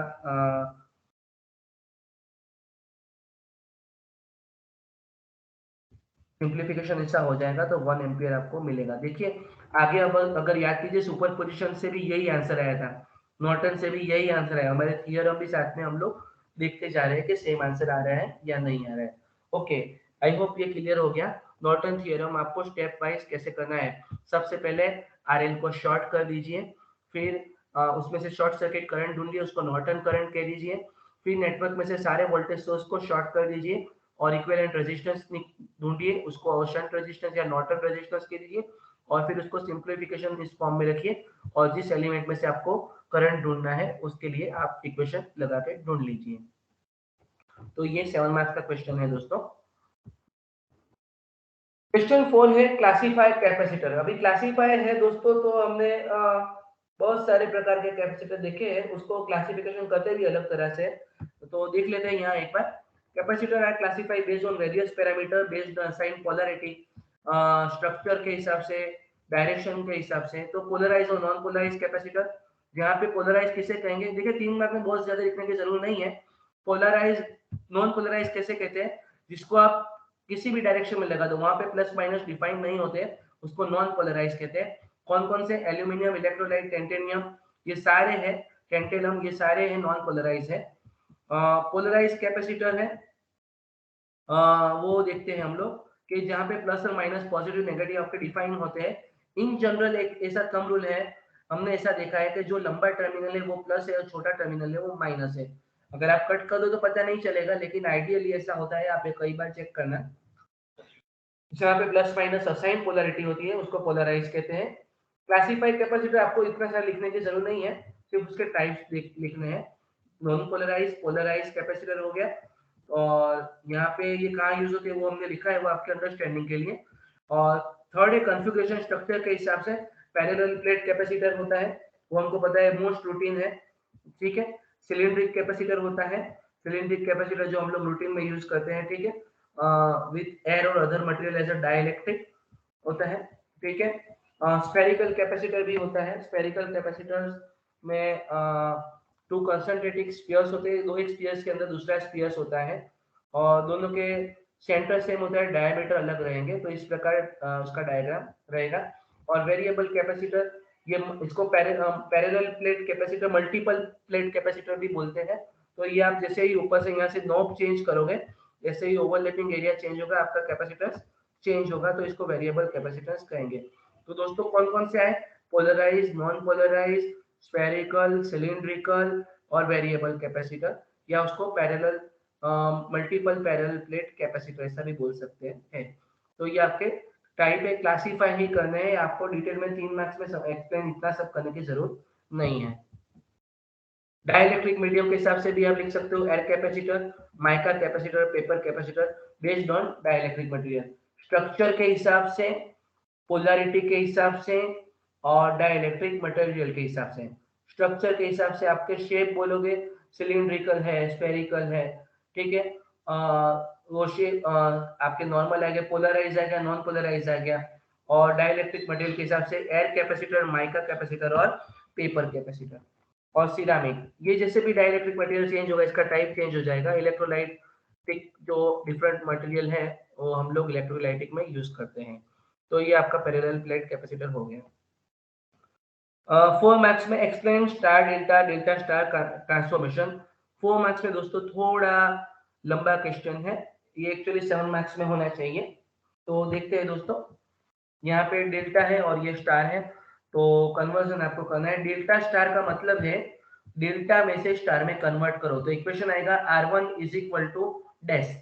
आपको R1 का इक्वेशन ढूंढना है, डेल्टा है तो डेल्टा दिया हुआ है और स्टार में कन्वर्ट करना है, ये याद रखना है आपको। आपको इसमें लाना है, ठीक है, conversion from delta two star. आपको यहाँ पे देखिए, ये आपको स्टार लाना है, तो स्टार में दो टर्मिनल है, दोनों का इक्विवेलेंट रेजिस्टेंस क्या हो जाएगा, 1 और 2 के बीच में R1 प्लस R2, 2 और 3 के बीच में R। देखिए आप यहाँ अगर मल्टीमीटर 2 और 3 के बीच में कनेक्ट करोगे तो ये पूरा आइसोलेट हो जाएगा, तो इसका सम होगा R2 प्लस R3 और R3 प्लस R1। ओके, अभी मैंने बोला है आपको डेल्टा दिया हुआ है, तो डेल्टा के लिए हम लोग देखते हैं 1 और 2 के बीच में। देखिए अगर 1 और 2 के बीच में ये होगा R31 1 और 2, तो R12 की पैरेलल में R31 और R23 दोनों सीरीज कनेक्शन होगा, ये दोनों का सम होगा, ये सीरीज में है। तीन नंबर 3 को आप भूल जाइए, वो नहीं दिया हुआ है। मान लीजिए मान लीजिए कि यहाँ पे नंबर 3 नहीं दिया हुआ है, ठीक है, तो इसी प्रकार आप इसको कर सकते हो। इसका मतलब ये होगा R12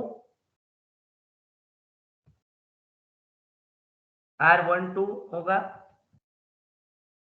ये 1 और 2 के बीच में इक्विवेलेंट डेल्टा के लिए, ये R12 है, पैरेलल किसके हैं, ये दोनों के सीरीज के कॉम्बिनेशन में, R12 multiplied by R23 plus R31, denominator में तीनों का सम, ये कॉमन रहेगा सब जगह, R12 plus R23 plus R31। इसी प्रकार 2 और 3 के, उसी प्रकार 3 और 1 के। तो अभी वहां के स्टार के 1 और 2 टर्मिनल और डेल्टा के 1 और 2 टर्मिनल के आंसर है वो हम कंपेयर करेंगे। तो 1 और 2 के लिए ऐसा लिख सकते हैं R1 plus R2 is equal to R12 multiply by bracket में R23 plus R31 divided by R12 plus R23 plus R31। इसी प्रकार आप 2 और 3 के लिए लिख सकते हो, 3 और 1 के लिए लिख सकते हो। अब इसको सिंप्लीफाई करेंगे, हम लाएंगे R1 R2 और R3 का इंडिपेंडेंट फॉर्मूला। तो दोस्तों यहाँ पे सॉल्यूशन करने के लिए हम लोग देखते हैं, तीनों को ऐड कर देते हैं, 7 8 9 तीनों को ऐड कर देते हैं। तो ये हो गया, तीनों को ऐड कर दिया हमने। सिंप्लीफाई करते हैं दोस्तों, तो हमारे को ये मिला। अभी हम क्या करेंगे, हमको अगर R1 ढूंढना है तो R2 प्लस R3 को ये इक्वेशन में से माइनस कर देंगे। ये हमारा देखिए, ये हमारा मिला। आगे हमने जो देखा, ये हमारा इक्वेशन मिला। इसमें से R2 प्लस R3 का जो आगे इक्वेशन है उसको माइनस करेंगे तो हमको सिंप्लीफिकेशन मिल जाएगा। देखिए R1 plus R2 plus R3 minus R2 R3, R2 plus R3 क्या था दोस्तों, आपको याद हो तो वो R23 in bracket R12 plus R13 divided by तीनों का सम, वो था। देखिए ये आपका तीनों का सम R1 plus R2 plus R3 minus R23 into bracket R12 plus R31 divided bye 30। तो सिंप्लीफाई करते हैं दोस्तों, यहाँ पे R2 कैंसिल हो जाएगा, R3 R1 का फॉर्मूला डायरेक्ट मिल जाएगा। और यहाँ पे ब्रैकेट अगर ओपन कर दिया, R23 R12 माइनस हो जाएगा और R23 R31 माइनस हो जाएगा। सिंप्लीफाई करो तो आपको ये कैंसिल मिलेगा, तो आपका आंसर इस प्रकार आएगा, R1 is equal to R12 into R31 divided by R12 plus R23 plus R31। दोस्तों कई कई बार अलग अलग मेथड मिलते हैं सॉल्यूशन के, लेकिन ये सबसे इजी है। पहले तीनों का दो टर्मिनल के बीच में के 6 इक्वेशन लिख दो और फिर तीनों का सम कर दो और यहाँ पे R2 R3 माइनस कर दो, तो इस प्रकार आपके लिए इजी पड़ेगा। तो ये R1 का इक्वेशन हो गया, आपको दिया है डेल्टा, आपको लाना है स्टार, तो तीनों इक्वेशन आपको लिख देना है R1 R2 R3। ये इक्वेशन याद भी होने चाहिए, इसमें से एग्जाम्पल भी पूछते हैं, कई बार एग्जाम्पल पूछते हैं जीटीओ में, तो आपको ये भी आने चाहिए। C7 मैथ्स के लिए दोस्तों, derive the equation for discharging capacitor. Capacitor discharge करने में जो इक्वेशन होता है, चार्जिंग और डिस्चार्जिंग कुछ भी पूछ सकते हैं। 7 मैथ्स के लिए बहुत इजी क्वेश्चन है। तो केवीएल लिखना है इसके लिए, जीरो डिस्चार्जिंग के लिए हम लोग यहाँ पे केवीएल लिखेंगे। मान लीजिए यहाँ पे कुछ वोल्टेज नहीं है तो ये जीरो हो गया। क्या कोई वोल्टेज सोर्स आपको दिख रहा है दोस्तों? नहीं दिख रहा है ना, तो इसका हो गया VC plus I R C. I आपका करंट है, आई करंट है, आई सी इंटू आर, तो zero is equal to ICR plus VC। आपका यहाँ पे कोई वोल्टेज सोर्स नहीं है, तो ये दोनों का सम लोगे तो उसका आंसर जीरो आ जाएगा। आइडियली ये होना चाहिए। But IC is equal to क्या है दोस्तों, dq by dt। Current is equal to charge divided by time, I is equal to q by t, तो IC is equal to dq by dt हम लिख सकते हैं। और q is equal to C भी हमको पता है, तो C dVC बाय dt। तो ये इक्वेशन में यहाँ रखेंगे, IC में हम लिखेंगे C dVC बाय dt। तो ये चीज है यहाँ पे हम रखेंगे और सिंप्लीफाई करेंगे। चलिए देखते हैं, zero is equal to C dVC by dt, IC की बजाय हमने रख दिया C dVC by dt divided by R, और प्लस VC आपका एज इट इज रखा, जो आपका इसके अक्रॉस का। देखिए VC क्या है, कैपेसिटर ऑलरेडी चार्ज है, उसके अक्रॉस VC वोल्टेज है, ऐसा हम अज्यूम कर रहे हैं। यहाँ पे आपको लिखना है कि we are assuming that voltage across capacitor is VC और वो डिस्चार्ज हो रहा है, तो उसके लिए इक्वेशन लिखेंगे। तो यहाँ पे अभी वैल्यू लिखा, इसका सिंप्लीफिकेशन करते हैं। तो VC is equal to minus RC dVC by dt। Simplify करेंगे, ये मल्टीप्लिकेशन में सामने डिवीजन में जाएगा, तो ये हो जाएगा 1/VC dVC is equal to, ये RC यहाँ जाएगा डिवीजन में, माइनस 1/RC dt। हमने क्या कर दिया, VC को अलग कर दिया और सामने अलग टर्म ले लिया। इसको गुजराती में कर्ता बनावવાનો कहते हैं। आपका इक्वेशन का जो पैरामीटर फाइंड करना है उसको एक तरफ लेना, उसको गुजराती में कर्ता बनाया कहते हैं। तो ये आपको एक कर्ता बनाना है। तो dVC बाय VC और माइनस 1/RC dt इंटीग्रेट कर देते हैं। Integrate 1/C dVC bye dVC, और ये इंटीग्रेट 1/x का log x होता है तो 1/VC का log VC हो जाएगा। इंटीग्रेशन dt का होगा t हो जाएगा तो minus t by RC plus k आपका कांस्टेंट है, तो k की वैल्यू फाइंड करनी होगी। देखिए अगर t 0 है तो VC आपका V है, इनिशियल कैपेसिटर V चार्ज था, तो वो हम यहाँ पे लिखेंगे। तो V ये यहाँ पे रख देते हैं, k की वैल्यू होगी, क्योंकि t हमने 0 अगर रखते हैं तो k is equal to V मिलता है, तो ये हो जाएगा log VC is equal to minus t by RC plus log V।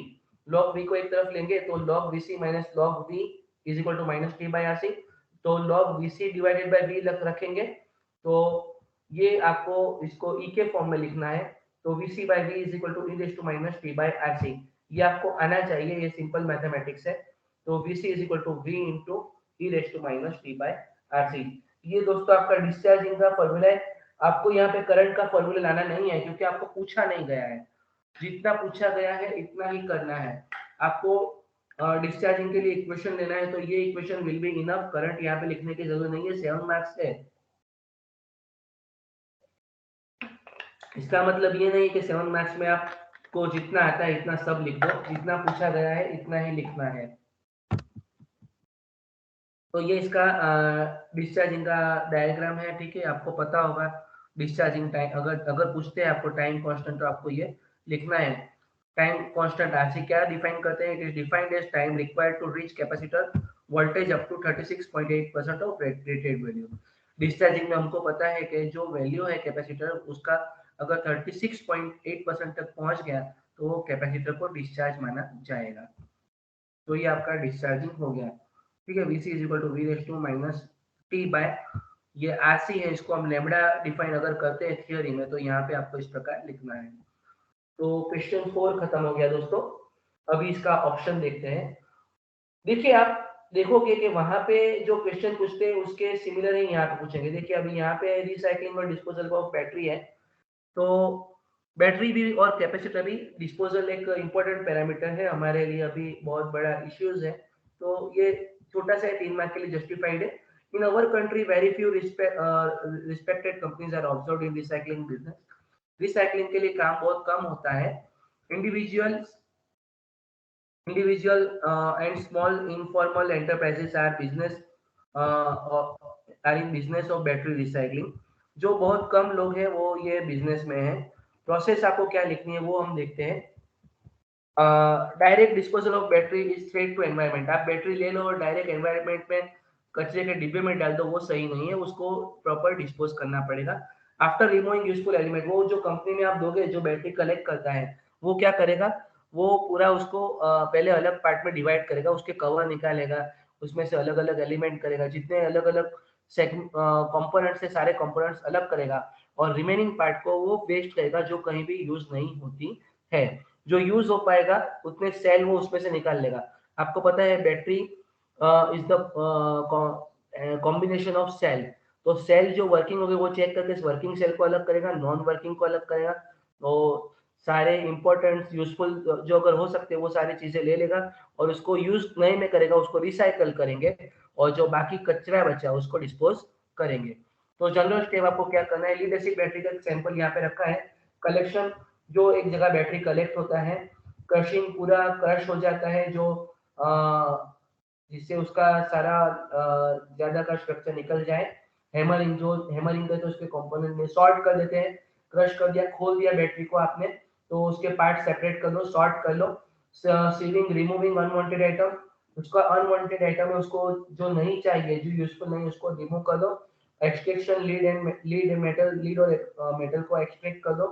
तो ये आपका डिस्पोजल रिसाइकलिंग का हुआ। तो ये देखिए आपको ये स्टेप लिखने हैं, कलेक्शन, क्रशिंग, सॉर्टिंग, सीविंग और एक्सटेंशन। तो आपकी कोई भी बैटरी है, बैटरी के लिए आपको बैटरी को ओपन क्रश करना है। जो बैटरी के लेते हैं, आपको खुद को नहीं करना है, ये आपको अंडरस्टैंडिंग के लिए आपको वीडियो मिल जाएंगे यूट्यूब पे।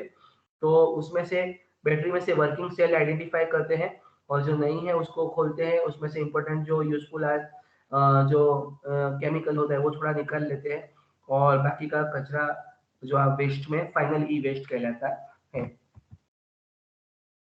देखिए आगे डेल्टा स्टार था, यहाँ स्टार डेल्टा है 4 मार्क्स में। एक्चुअली ये थोड़ा बड़ा क्वेश्चन है, ये 7 मार्क्स में होना चाहिए, लेकिन पूछा है तो आपको करना है।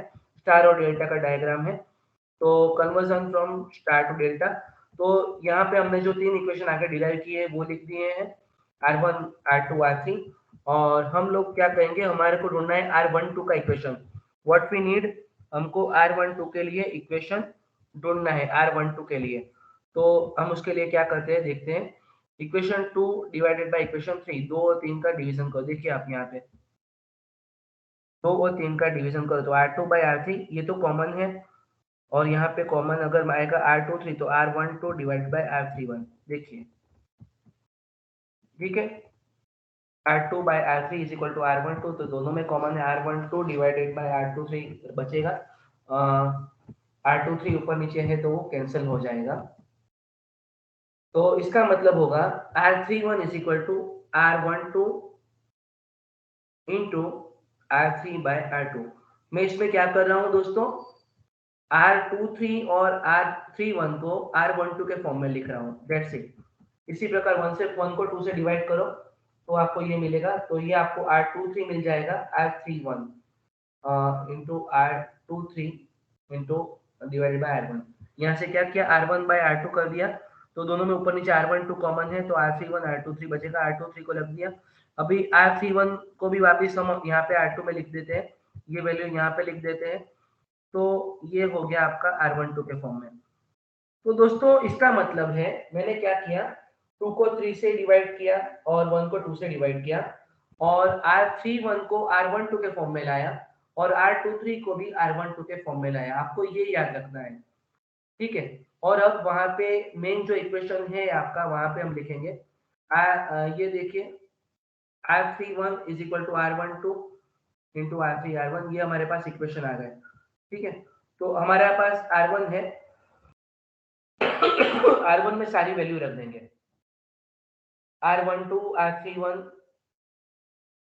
है, R12 को हम रिप्लेस नहीं करेंगे, लेकिन R23 की जगह ये रखेंगे और R31 की जगह ये रखेंगे। इसको सिंप्लीफाई करते हैं दोस्तों, सिंपल है, उसको ऊपर से कॉमन को निकाल दिया तो ये आएगा R12 into R3 by R2 divided by 1 upon R3 by R1 plus 1 upon plus R3 upon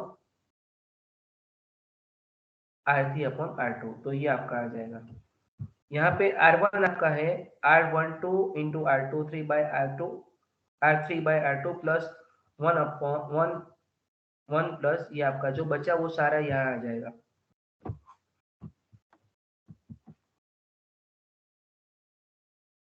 तो R12 को हम यहाँ पे कर्ता बना देते हैं, R12 is equal to R1 और ब्रैकेट में आपका आ जाएगा ये पैरामीटर। अब इसको सिंप्लीफाई करेंगे, R1 को मल्टीप्लाई करते हैं, R1 यहाँ पे R1 कैंसिल हो जाएगा, R1 R2 बाय R3, ठीक है। इसको और सिंप्लीफाई करेंगे, यहाँ पे दोस्तों क्या किया, आप इसको स्टेप बाय स्टेप समझिए। यहाँ पे मैंने R31 को R12 के फॉर्म में लाया, R23 को R12 के फॉर्म में लाया, और यहाँ पे R1 का जो हमारा बेसिक इक्वेशन है स्टार का, तो वहाँ पे R31 और R23 की वैल्यू रख दी, सिंप्लीफाई किया, और यहाँ पे अब R12 को एक तरफ ले लिया क्योंकि मुझे R12 फाइंड करना है, तो इस प्रकार मुझे इक्वेशन मिला, और ये मल्टीप्लाई कर दिया तो ये इक्वेशन मिला।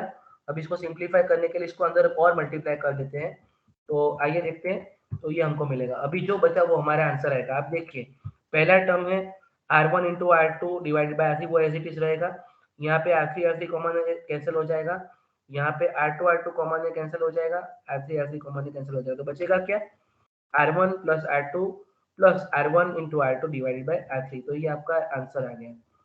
तो दोस्तों ये आपको एक बार ट्राई करना पड़ेगा, 4 मार्क के लिए थोड़ा लेंथी हो जाएगा, लेकिन पूछा है और आपके पास ऑप्शन नहीं है, आपको करना है, तो तीनों इक्वेशन आपको लिख देने हैं, R12 R23 R31 के आप इक्वेशन ऐसे लिखने हैं। तो स्टार टू डेल्टा कन्वर्जन भी आपको आना चाहिए। लास्ट सी का क्वेश्चन देखते हैं दोस्तों। देखिए आगे डिस्चार्जिंग देखा था, यहाँ पे चार्जिंग है, वहां पे डेल्टा टू स्टार देखा था, यहाँ स्टार टू डेल्टा है। इसका मतलब आप देखिए दोस्तों कि आपको हर क्वेश्चन आना चाहिए और बहुत टेक्निकली आपको समझ के करना है। कैपेसिटर चार्जिंग के लिए हमने बैटरी लगाई है, यहाँ पे इनिशियल वोल्टेज 0 होगा, अगर स्विच क्लोज करेंगे तो केवीएल का इक्वेशन आएगा V is equal to IC into R plus VC। अभी VC यहाँ पे मैंने लिखा है बट इनिशियली वो 0 होगा। IC is equal to DQ by DT, Q is equal to C VC यहाँ पे हो जाएगा, C कॉमन निकाल दो DVC बाय DT, तो IC is equal to C DVC by DT। तो ये हो गया दोस्तों, ये इसको यहाँ पे कहाँ रखेंगे, ऊपर के इक्वेशन में रखेंगे, V is equal to C DVC by DT into R plus VC, और इसको सिंपल वोल्टेज को एक तरफ लेंगे V माइनस VC वीसी वाले टर्म में वोल्टेज को एक तरफ ले लिया, सिंप्लीफिकेशन दिया है दोस्तों। आपको ये आना चाहिए, ये आपको आना चाहिए, कैसे लेना है ये आपको प्रैक्टिस से आएगा। और दोनों तरफ इंटीग्रेशन कर देते हैं, माइनस साइन रख देते हैं सिंप्लीफिकेशन के लिए, और ये हमारे को दोनों तरफ इंटीग्रेशन करेंगे। तो 1/x का आपको पता है log x होगा, तो log v minus we C, minus निकल जाएगा, माइनस वहां पे माइनस माइनस प्लस हो जाएगा, माइनस 1/RC का t minus T by are C हो जाएगा, प्लस के। अभी के का वैल्यू ढूंढना है दोस्तों, इंटीग्रेशन में हमको पता है, जैसे इनिशियल समय में हमने जब t is equal to zero है, हमारा कैपेसिटर का वोल्टेज जीरो है, तो हम ये इक्वेशन में जीरो रखेंगे, तो log v हो जाएगा, ये जीरो हो गया तो log v, के का वैल्यू log v मिलेगा, ये जीरो हो जाएगा। तो log v minus we C is equal to t minus by are C log v को इस तरफ ले जाएंगे दोस्तों, तो ये आ गया log v minus we c into divided by v is equal to minus T by are c. Simplification देते हैं दोस्तों, तो ये क्या हो जाएगा, e raise to minus T by are c is equal to v minus we c. तो ये हो गया v is equal to v। अभी हमको vc ढूंढना है, फाइनल हम लोग चार्जिंग कैपेसिटर के अक्रॉस के वोल्टेज का vc का डेरिवेशन बना रहे हैं, तो vc को एक तरफ लेना है, vc is equal to v minus this term, और v को कॉमन निकाल देते हैं, 1 minus e raise to minus t by R C. जैसे वहां पे ग्राफ ड्रॉ किया था, यहाँ पे 63.2% पे कैपेसिटर को चार्ज कहा जाता है, तो और ये समय को टाइम कांस्टेंट लैम्बडा कहते हैं, आरसी को लैम्बडा लिख के आप वापस इक्वेशन लिख सकते हो, vc is equal to v into 1 minus e raise to minus t by lambda. तो ये कैपेसिटर है, आपको इस प्रकार कैपेसिटर चार्जिंग का इक्वेशन आना चाहिए। दोस्तों 7 मार्क्स में ये अच्छा क्वेश्चन है, जैसे आपको 4 मार्क में टाइम ज्यादा गया, तो यहाँ पे आपका कम टाइम जाएगा। क्लासिफिकेशन ऑफ इंडक्टर क्वेश्चन 5, वहां पे कैपेसिटर का आगे क्लासिफाई करा था, यहाँ पे इंडक्टर का करेंगे। इंडक्टर के क्लासिफिकेशन आपको इस प्रकार लिख देना है, fix inductor, variable inductor, fix में air core, iron core, ferrite core, तीनों के बारे में सिंबल लिख दो, ज्यादा कुछ करने की जरूरत नहीं है, 3 मार्क के लिए इतना इनफ है, इससे ज्यादा कोई लिखने की जरूरत नहीं है। तो fix capacity, fix value, variable value, fix value में एयर कोर, आयरन कोर और फेराइट कोर, इस प्रकार आप क्लासिफिकेशन लिख सकते हैं।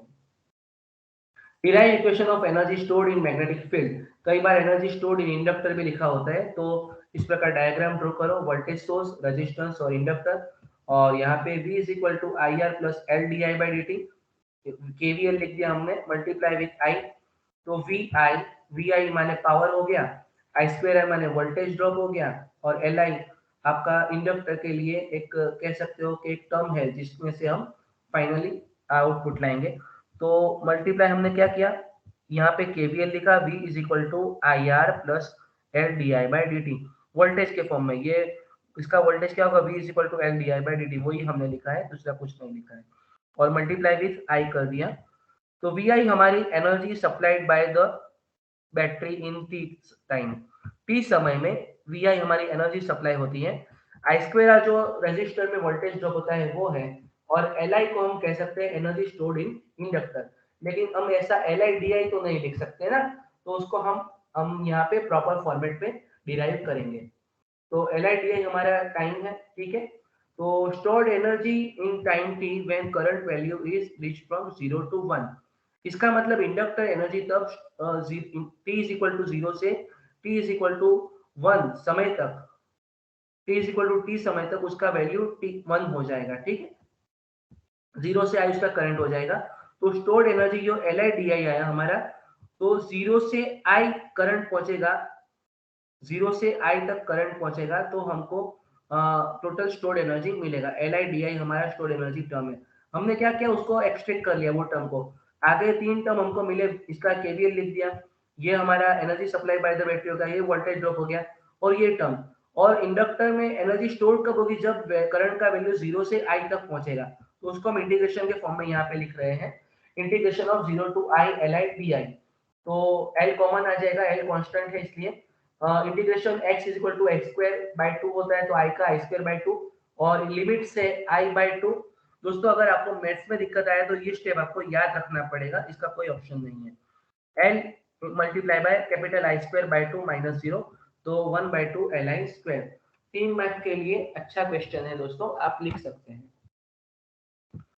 ये 4 मार्क्स का था। Okay, obtain equation of coupling coefficient m k is equal to m divided by root L1 L2 between the two coils। ये 7 मार्क्स में लंबा क्वेश्चन है बहुत ज्यादा, लेकिन आपके पास कोई ऑप्शन नहीं है तो हम लोग देखेंगे।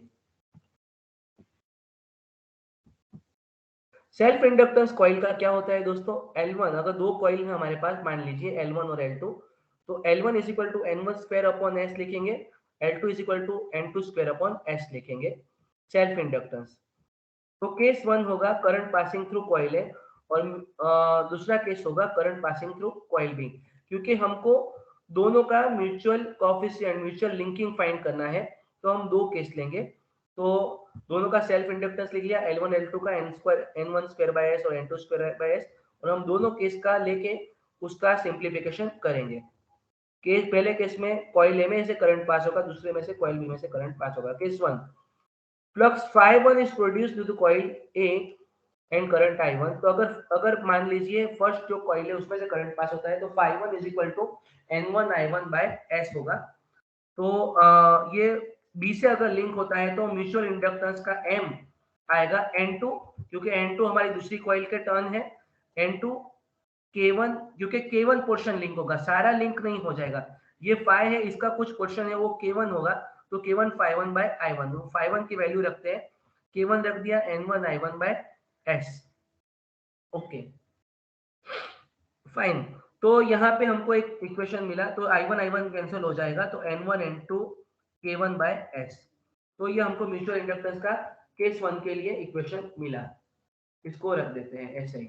हमने क्या किया, phi1 फ्लक्स के लिए इक्वेशन लिखा, और वो phi1 का K1 पोर्शन पॉइंट 2 से लिंक हो रहा है, तो म्यूचुअल इंडक्टेंस का हमने यहाँ पे इक्वेशन लिया।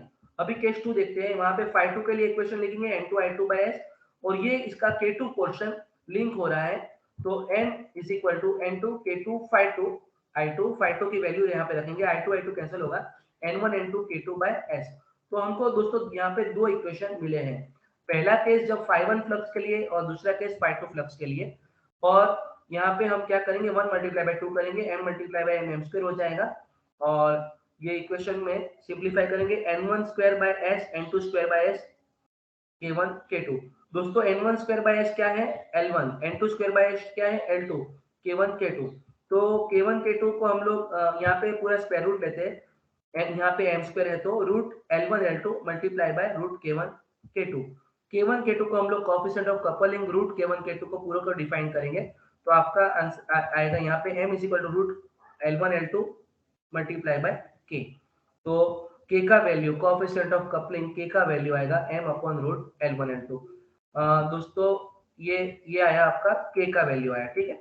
आगे देखते हैं, K आपका ये आया, तो ये आपका फाइनल आंसर है, लेकिन एक अंडरस्टैंडिंग के लिए यहाँ पे मैं लिख रहा हूँ, अगर K का वैल्यू 0 है तो दोनों कॉइल आइसोलेशन में, K का वैल्यू 1 है तो दोनों कॉइल में स्ट्रॉन्ग लिंक है, और अगर 0 से K के बीच में है तो आपका कुछ कपलिंग रहेगा। तो ये डेरिवेशन है दोस्तों 60 मार्क के लिए बहुत इजी है, वैसे कह सकते हैं इजी है, डिफिकल्ट तो नहीं कह सकते, क्योंकि आपने क्या किया, मैं एक बार वापस आपको रिकॉल करवा देता हूँ। पहले हमने इक्वेशन लिखा इंडक्टेंस का, सेल्फ इंडक्टेंस का दोनों कॉइल के लिए। देखिए यहाँ पे दोनों कॉइल के लिए वैल्यू लिख दिया, N1 स्क्वायर N2 स्क्वायर, और फिर हमने बोला दो केस लेंगे, पहले में phi1 फ्लक्स लेंगे, दूसरे में phi2 फ्लक्स लेंगे। तो पहले में हमने क्या किया, phi1 फ्लक्स के लिए वैल्यू लिखा, और म्यूचुअल इंडक्टेंस m का फॉर्मूला लिखा और सिंपलीफाई किया। दूसरे केस में हमने देखिए यहाँ पे phi2 फ्लक्स लिया और म्यूचुअल इंडक्टेंस m2 का वैल्यू हम लाए, और दोनों को यहाँ पे मल्टीप्लाई कर दिया, और यहाँ पे मल्टीप्लाई करके हमने सिंप्लीफिकेशन लिया। तो दोस्तों ये वैसे सिंपल है, इतना कॉम्प्लेक्स नहीं है, लेकिन थोड़ा लेंथी हो जाता है, लेकिन 7 मार्क्स भी आपको सामने मिल रहे हैं, तो I hope it is working. और ये हमारा आज का लास्ट क्वेश्चन है दोस्तों। थोड़ा समय हो सकता है आपको ज्यादा लगा अंडरस्टैंडिंग में, लेकिन आप इसको टुकड़ों में वीडियो को देखिएगा, वीडियो को कई बार डबल स्पीड से देखिएगा, या फिर स्टेप बाय स्टेप में क्वेश्चन वाइज करोगे तो आपको हेल्पफुल रहेगा। क्वेश्चन 5 में लास्ट ए है, Faraday's law, state and explain Faraday's law. देखिए फेराडेज लॉ दो है, फर्स्ट और सेकंड दोनों है, तो 3 मार्क में दोनों पूछे, लेकिन बहुत इजी है तो आप लिख सकते हो। फर्स्ट लॉ फेराडे का ऐसा कहता है, when flux linking with the conductor is changing, EMF is induce. अगर फ्लक्स लिंक होता है तो ईएमएफ इंड्यूस होता है। तो ये आपको डायग्राम नहीं ड्रॉ करना है, मैंने इसे ड्रॉ किया। सेकंड लॉ है कि अगर इंड्यूस ईएमएफ कितना होता है, the induced EMF in the conductor due to flux linkages will be equal to rate of change of flux linkages. First law क्या कहता है, अगर फ्लक्स चेंज होता है, लिंक होता है, तो ईएमएफ इंड्यूस होता है। दूसरा कहता है कि कितना होता है, rate of change of flux linkages के अनुसार होता है। E is equal to induce EMF φ1 initial flux, φ2 final flux. तो E is proportional to d φ2 minus φ1, तो n d φ2 minus φ1 by dt। तो ये आपका फ्लक्स आ गया। फेराडे का लॉ 3 मार्क्स में 2 लिखने, 2 एक्सप्लेन करने हैं। फेराडे का लॉ सिंपल ऐसा कहता है, किसी भी कंडक्टर के साथ में अगर फ्लक्स लिंक होता है, वो चेंज होता है, तो ईएमएफ इंड्यूस होता है। तो आपको इसी प्रकार, और दूसरा ईएमएफ कहता है इंड्यूस हुआ EMF is equal to rate of change of flux linkages. तो आपको ये इसी प्रकार 3 मार्क्स में समझाना है, इससे ज्यादा आपको नहीं समझाना पड़ेगा। Comparison of electrical and magnetic circuit, दोस्तों ये 7 मार्क्स का क्वेश्चन है। ये आप 4 मार्क्स में कुछ पॉइंट लिखोगे चलेगा, लेकिन it is likely to be asked for 7 marks। तो दोनों का डायग्राम बेसिक ड्रॉ कर दिया, इलेक्ट्रिकल सर्किट और मैग्नेटिक सर्किट डायग्राम यहाँ पे ड्रॉ कर दिया। इलेक्ट्रिकल सर्किट में आपका पाथ ऑफ इलेक्ट्रिक करंट है, मैग्नेटिक सर्किट में path of electric magnetic flux है। इलेक्ट्रिकल सर्किट में ईएमएफ आपको कंटिन्यूअसली रखना पड़ता है, अगर बैटरी ऑन करो ऑफ करोगे तो बंद हो जाएगा। लेकिन मैग्नेटिक सर्किट में एमएमएफ जो होता है, एक बार प्रोड्यूस हो गया उसको मेंटेन आपको करना नहीं पड़ता, वो अपने आप मेंटेन होता है। इलेक्ट्रिक सर्किट में करंट एक्चुअली फ्लो होता है और मैग्नेटिक सर्किट में फ्लक्स एक्चुअली फ्लो नहीं होता, डेवलप होता है। आप टेक्निकली ऐसा नहीं बोल सकते हो कि करंट फ्लो फ्लक्स फ्लो होता है, फ्लक्स एक्चुअली डेवलप होता है। इलेक्ट्रिकल सर्किट में रेजिस्टिविटी कांस्टेंट रहती है, परमिबिलिटी मैग्नेटिक सर्किट में कांस्टेंट नहीं होती। Current following is increase with voltage, जहाँ पे इलेक्ट्रिकल सर्किट में आप वोल्टेज बढ़ाओगे करंट बढ़ेगा, मैग्नेटिक सर्किट में एक लेवल के बाद में फ्लक्स डेवलप हो गया उसको आप बढ़ा नहीं सकते हो, अदरवाइज कॉइल सैचुरेट हो जाएगी। इलेक्ट्रिकल सर्किट में रेजिस्टेंस ऑब्जर्व होता है, R is equal to rho L by. Magnetic circuit में रिलक्टेंस ऑब्जर्व होता है, S is equal to L upon mu 0 mu R A, ampere turn per weber. ये दोस्तों काफी सारी डेफिनेशंस है इसमें काफी सारे हैं। आपको 5 to 6 पॉइंट लिखने हैं 4 मार्क्स में, ज्यादा लिखने की जरूरत नहीं है।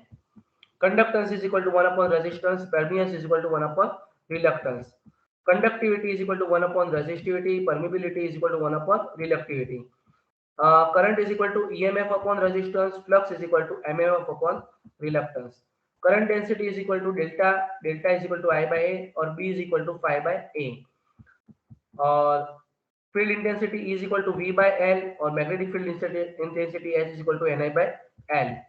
तो दोस्तों ये मैंने डिफरेंस से लिखा मैंने, लेकिन यहाँ पे जितने पॉइंट लिखे जरूरी नहीं है आप 4 मार्क्स में इतने सब लिख दो, ये एक्चुअली 7 मार्क्स में आपको सब लिखना होता है। 4 मार्क्स में आप 5-6 पॉइंट लिखो, that will be enough. Last question है दोस्तों, पेपर का लास्ट क्वेश्चन है, obtain the equation of equivalent inductance L is equal to L1 plus L2 minus 2M when two inductors are connected in series opposition। Series opposition भी पूछ सकते हैं और series addition भी पूछ सकते हैं, तो आपको दोनों याद होने चाहिए। 7 मार्क्स में आपके पास डायरेक्टली कोई ऑप्शन नहीं बचेगा, अगर पूछते हैं तो आपको ये करना पड़ेगा। डायग्राम यहाँ पे देखिए, सीरीज ऑपोजिशन में क्या फर्क है, देखिए यहाँ से ये कॉइल नीचे से बाहर जा रहा है और यहाँ से ऊपर से जा रहा है, इसी वजह से दोनों का फ्लक्स एक दूसरे की अपोजिट डायरेक्शन में जा रहा है। तो हम इसका सिंप्लीफिकेशन करेंगे और यहाँ पे डेरिवेशन लाएंगे। Self-induced EMF in first coil E1S is equal to L1 di by dt और E2S minus L2 di by dt। Mutual induce EMF M di by dt दोनों में प्लस होगा, दोनों के डायरेक्शन म्यूचुअल का हम लोग यहाँ पे सिंबल प्लस लेते हैं और सेल्फ दोनों के माइनस लेते हैं। अभी हमारा सीरीज बेसिक कंसेप्ट रिकॉल कर लेते हैं। सीरीज सब्सट्रैक्टिव सीरीज ऑपोजिशन जो है उसमें टोटल EMF क्या होगा, ये सीरीज ऑपोजिशन ही लिखा है, सीरीज सब्सट्रैक्टिव यानी सीरीज ऑपोजिशन ही हुआ। माइनस L1 जो हमने लिखा था सेल्फ दोनों के और दोनों के म्यूचुअल सम ले लिए और ये हमने लिख दिया, di by dt कॉमन लिया तो minus L1 plus L2 minus 2M di by dt, तो E is equal to minus L equivalent di by dt। तो ये हमारा मिला L equivalent is equal to L1 plus L2 minus 2M।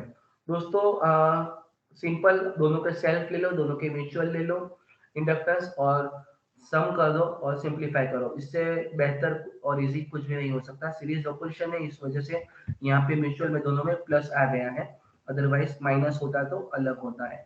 ठीक है, L1 plus L2 plus 2m हो जाता है उसमें, यहाँ पे माइनस 2m है। तो दोस्तों मैंने यहाँ पे एक कोशिश ऐसी की है कि आपको एक पता चले कि किस प्रकार 7 मार्क्स में आपको काम करना है, 7 मार्क्स के क्वेश्चन किस प्रकार होते हैं। तो आपको आना चाहिए। पेपर सॉल्यूशन में आप देखो कि 7 मार्क्स में 5 क्वेश्चन है, आपको कई बार एग्जाम्पल भी लिखने पड़ते हैं थियरी, और आपको 2.5 घंटे में पेपर कंप्लीट करना है, तो आपको उसके अनुसार आपको काम करना पड़ेगा। और अगर किसी वीडियो में स्पीड आपको लगी है तो उसके प्रॉपर कंटेंट के वीडियो में जाकर आप चेक कर लीजिएगा, आई विल एक्सप्लेन दैट। तो वहाँ पे आपको पता चलेगा। अगर कोई क्वेरी है तो you can contact me in comment section. Thank you.